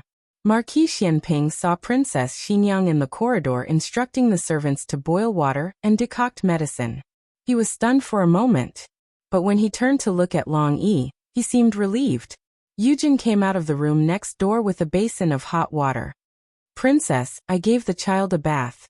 I didn't have any baby clothes, so I used adult clothes to wrap him in swaddling clothes. Princess Xinyang nodded. Marquis? Yujin went to pour water. When she turned around, she saw Marquis Xianping at the door. Princess Xinyang also looked at him. Marquis Xianping's current appearance was as pathetic as it could be. He himself didn't know and still thought he was as handsome as before. He raised his eyebrows and smiled carelessly. Qin Fengwan? Princess Xinyang looked at his lame eyebrows and her eyelids twitched. She answered vaguely. Where are Jiao Jiao and the others? Gu Jiao walked out from behind Marquis Xianping and spat out a mouthful of rainwater expressionlessly. Not long after, Gu Chengfeng and Lu Quan also arrived. Princess Xinyang said indifferently, Go and change your clothes. Princess Xinyang was worthy of being a mother. Wherever she went, she would bring her child's clothes. But now she had more than one child. Gu Jiao was also the same. She had Yujin take Gu Jiao to the room prepared in advance. The charcoal inside had already been heated. Yujin took out the dry clothes Princess Xinyang had prepared for Gu Jiao, and had Gu Jiao change into them. She had brought a few more sets of Xiaoheng's clothes. One set was given to Gu Chengfeng, and the other was given to Marquis Xianping. Their figures were quite suitable. Lu Quan had a bit of a middle-aged man's belly, so he couldn't wear Xiaoheng's clothes. He went to find a guard to get a set. Marquis Xianping looked at his son's clothes in his hand, and said to Princess Xinyang at the door, That's true. You don't have my clothes. Princess Xinyang's face darkened. You speak as if I would bring your clothes for you if I had them. Marquis Xianping looked at Princess Xinyang with a faint smile. Qin Fengwan, did you especially come to save me? Princess Xinyang could still tolerate him if he didn't speak, but the moment he did, she really wanted to beat him up. Princess Xinyang said in annoyance, I came to save my son. Could he not think so highly of himself? Oh. Marquis Xianping raised his brows and put the clothes on the table. I don't believe you. Princess Xinyang. How did this person become more and more shameless after so many years? In order to not get a heart attack from anger, Princess Xinyang decided to ignore him. Princess Xinyang went to Gu Jiao's room, where the rescued baby was also placed. Gu Jiao had already changed her clothes and was treating the baby. How is he? Princess Xinyang asked as she entered the room. Gu Jiao opened the small medicine box and took out a stethoscope. The bones are fine. There are some scratches and abrasions, slight dehydration, and high fever. That's all I can see for now. I heard that the dry well is quite deep. This child is lucky. I'm asking how you are, Princess Xinyang said. Gu Jiao put the stethoscope on her ear and listened to the baby's heart and lungs. She paused. Princess Xinyang took in her expression. She sighed and asked, Are you hurt? I'm fine, Gu Jiao said before Princess Xinyang could ask. My old injuries have long healed. Princess Xinyang nodded in satisfaction, and then looked at the child on the table. He's fine, right? After Gu Jiao finished listening to his heart and lungs, she took out the stethoscope and said, Pneumonia. He must have been infected before he fell into the well. After soaking in ice water for so long, his condition worsened. Princess Xinyang's expression changed when she heard pneumonia. Xiaoheng had this disease when he was young. He coughed and had a high fever, and almost died. Princess Xinyang still had lingering fears. What should we do? Gu Jiao said. Give him medicine first. If he can't take it, give him an infusion. This was a serious illness in ancient times, but it wasn't difficult for the small medicine box. Sure enough, when Gu Jiao opened the small medicine box again, there were already fruit-flavored antibiotic powder and antiviral oral solution inside. The rice soup is ready. Eugene came in with a bowl of steaming rice soup. This is the only thing in the kitchen. She was referring to the food for the child. Gu Jiao gave the medicine to Eugene and told her how to use it and the dosage. Okay, I'll feed it to him in a bit. Eugene looked at the weak child. He's quite obedient. He doesn't make a fuss. Princess Xinyang also looked at the baby and said, he cried for so long. He doesn't have the strength to make a fuss. With Eugene here, Gu Jiao went next door to see Xiaoheng. Compared to the baby, Xiaoheng's condition was much worse. He was originally half a mummy, but now his whole body was wrapped in gauze. He was practically a fat white man. Marquis Xianping's condition was not much better. However, Gu Jiao was Xiaoheng's wife. Gu Jiao could tie him up wherever she wanted.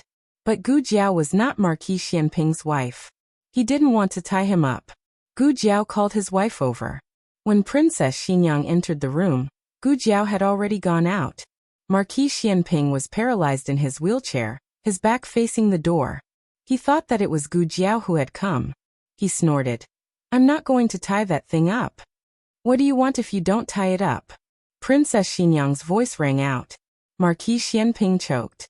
He wanted to turn around, but the pain in his neck made him gasp. Why is it you? Princess Xinyang came in front of him and looked at him. Why aren't you receiving treatment? Marquis Xianping said carelessly. It's just a small injury. He still had to kill old Liang Wang. If he didn't go now, that old thing would die of old age. Marquis Xianping thought that she was going to say that the road was blocked. He had already thought of a way to go around the neighboring county. Perhaps he wouldn't make it in time, but he had to try. He was someone who would not give up until all hope was gone. But Princess Xinyang did not say that. After a moment of terrifying silence, she faintly said, I've thought about killing him countless times. At first I used the dragon shadow guards, but they didn't move. Marquis Xianping muttered to himself for a moment, then frowned and analyzed. They are death warriors that old Liang Wang bought from the Yan Kingdom. The master who trained them also came from the Yan Kingdom. Old Liang Wang participated in the entire training process, so he secretly ordered them to never kill him. Princess Xinyang nodded in agreement. I ordered all of them from Long Er to Long Wu, but they didn't listen to me. I only left out Long Yi. Long Yi just happened to go out. When he first came to my side, he was a little restless. He always didn't follow the rules at home. At that time, I didn't know that he had randomly entered. I only thought that he would be the same as the other 4 dragon shadow guards and not carry out the mission to kill that person. After he returned, I was too lazy to give him any more orders. Marquis Xianping caught a key point. Wait, what do you mean by Long Yi was randomly entered? Princess Xinyang said. A few days before the death of the late emperor, he summoned me to the palace and said that he would give me 4 dragon shadow guards. In the end, there were only 5. I thought that the late emperor changed his mind after I left and gave me 1 more. Marquis Xianping was puzzled. You didn't ask? Princess Xinyang said as a matter of course. Why should I ask? What if I don't ask? Marquis Xianping's brain crashed for a second. Clearly, he didn't expect that Princess Xinyang would also like to take advantage of others. That's true. He accepted her advice. Perhaps because she was tired of standing, Princess Xinyang sat down on a stool diagonally opposite Marquis Xianping. Later, I secretly cultivated some forces. Even if I didn't use the dragon shadow guards, I could still kill him, but I didn't do so. Why? Marquis Xianping tilted his head and looked at her. Princess Xinyang didn't look at Marquis Xianping. Instead, she looked at the pouring rain outside. I found out that he was sick. A very serious illness. His whole body was in constant pain. From the imperial physicians to the traveling doctors, none of them could cure him. They couldn't even alleviate his pain. The imperial physicians said that his organs were deteriorating, and that he wouldn't live for more than a year. But a year has passed and he still hasn't died. If it was a normal person who contracted such a serious illness, they would have died long ago. Yet he couldn't die even if he wanted to. Sometimes, I wonder if the heavens have grown eyes and his retribution has come. It's not that he didn't seek death. It's just that when the Liang estate was in his hands, it didn't have any real power. It was only because of His Majesty's respect for him that he managed to survive until today. If he were to die, the Liang estate would completely decline. How could his family be willing to let go of the glory and wealth in front of them? They spared no expense to preserve his life. He was used by his family and suffered the torment of his illness. His life was worse than death. Tell me, if this isn't his retribution, then what is? Marquis Xianping looked at her with a frown. Qin Fengwan. Princess Xinyang said indifferently. So you don't need to kill him. He already got the retribution he deserves. There's no need to dirty your hands. Then she turned and left the room. Marquis Xianping turned his wheelchair around and looked at her back. Qin Fengwan. What? Princess Xinyang turned around and looked at him strangely.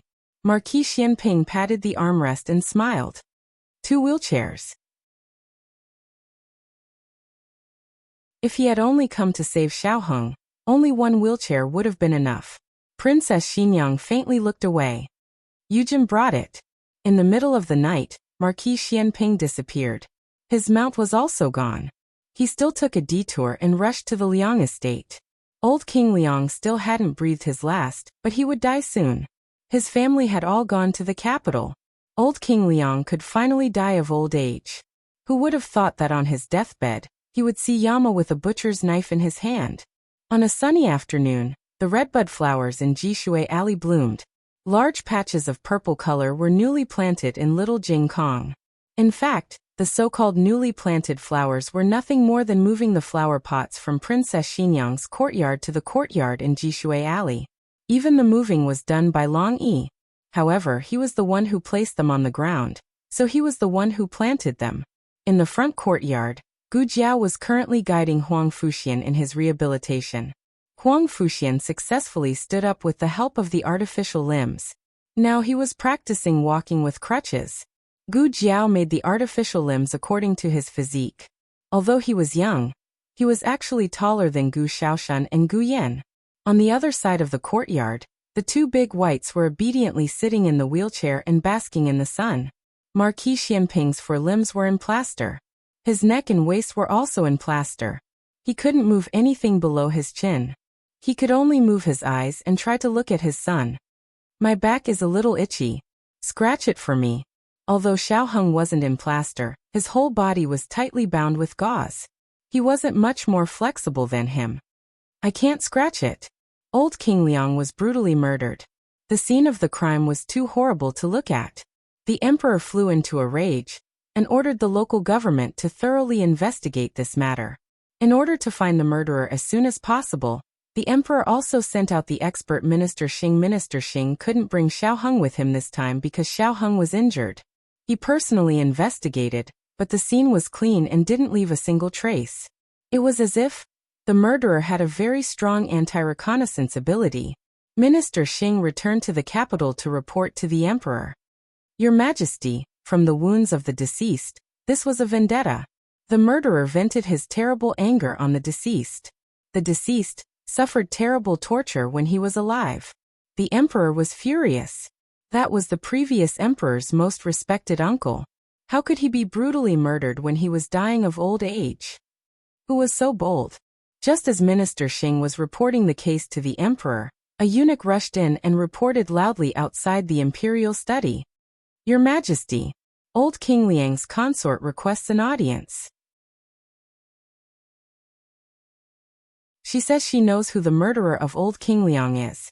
Eunuch Wei was so scared that he almost threw away the horsetail whisk in his hand. The eunuch who was shouting outside the imperial study was obviously not one of their own. It was obvious that old King Liang's consort had bribed someone. Old King Liang's consort was originally imprisoned by Empress Xiao. However, news of old King Liang's death came from Pingyue Prefecture City. The emperor sent someone to the old King Liang's residence in the capital to deliver the news. The person who delivered the news was probably bribed by old King Liang's consort, who then went to the palace. Announce it, the emperor said. Old King Liang's consort didn't return to Pinghua Prefecture City, because she fainted on the spot after hearing the news of old King Liang's death. She fainted for a few days and nights and only woke up now. Your Majesty. Old King Liang staggered to the emperor's desk and knelt down. The emperor quickly got up and went around the desk to help her up. Ninth Grandaunt, please get up. Old King Liang's consort held the emperor's arm tightly and cried, Your Majesty, you must seek justice for your ninth granduncle. The emperor said seriously, Ninth Grandaunt said she has information about the murderer. May I ask who the murderer is? Old King Liang's consort gritted her teeth and made up her mind.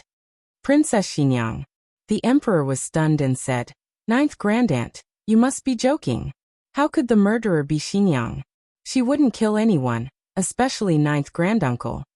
He knew Xinjiang's personality very well. She wouldn't commit murder and arson. Moreover, she didn't have the motive to kill old King Liang. Old King Liang's consort seemed to have used up all the strength in her body. She trembled violently and said, Your Majesty, please believe me. The murderer is her. It really is her. How could the emperor believe that Xinjiang was the murderer? The emperor said earnestly, Ninth Grandaunt, you must be tired. I'll have Eunuch Wei send you back to rest. Old King Liang's consort didn't want to leave. Old King Liang was dead. Liang household was going to decline. All of this was caused by that B*tch Xinjiang. If she didn't let them have a good time, then she wouldn't let her have a good time either. At worst, they would die together. Either the fish dies or the net splits. Old King Liang's consort raised 3 fingers and said seriously, Your Majesty, you must believe me. I swear to the heavens that if the murderer isn't Princess Xinjiang, then I'll be struck by lightning and die a horrible death. Just as she finished speaking, lightning flashed and thunder rumbled in the sky. A bolt of lightning struck the imperial study and struck old King Liang's consort directly. Old King Liang's consort. Minister Xing. The emperor.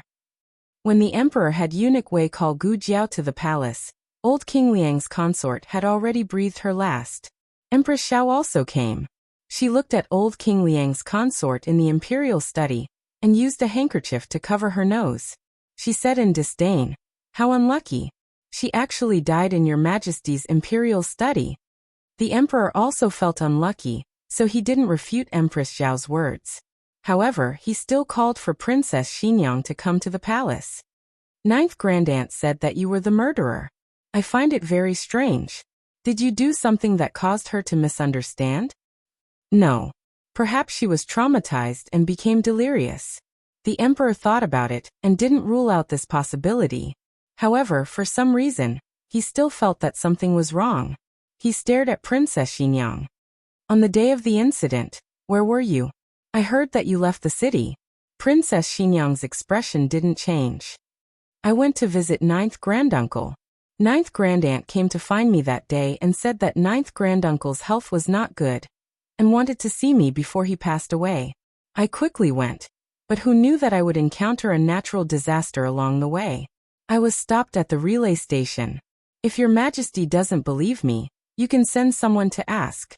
Princess Xinjiang stayed at the relay station for a night before returning to the capital the next day. The people at the relay station could testify.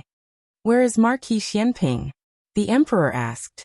It had to be said that the matter between imperial concubine Jing and Qin Fengyan had allowed the emperor to grow up.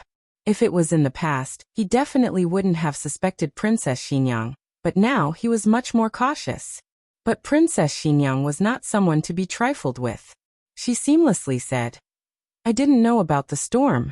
Ahing heard that I left the city and was worried that I would encounter a landslide or mudslide. Thus she quickly chased after me. Her father was worried about her and also followed her. Ahing was worried about the village and wanted to see if everyone had been evacuated. As a result, she found an infant that had fallen into a dry well.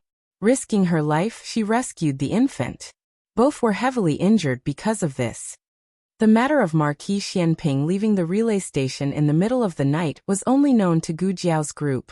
Gu Chengfeng had disguised himself as Marquis Xianping and returned to the capital.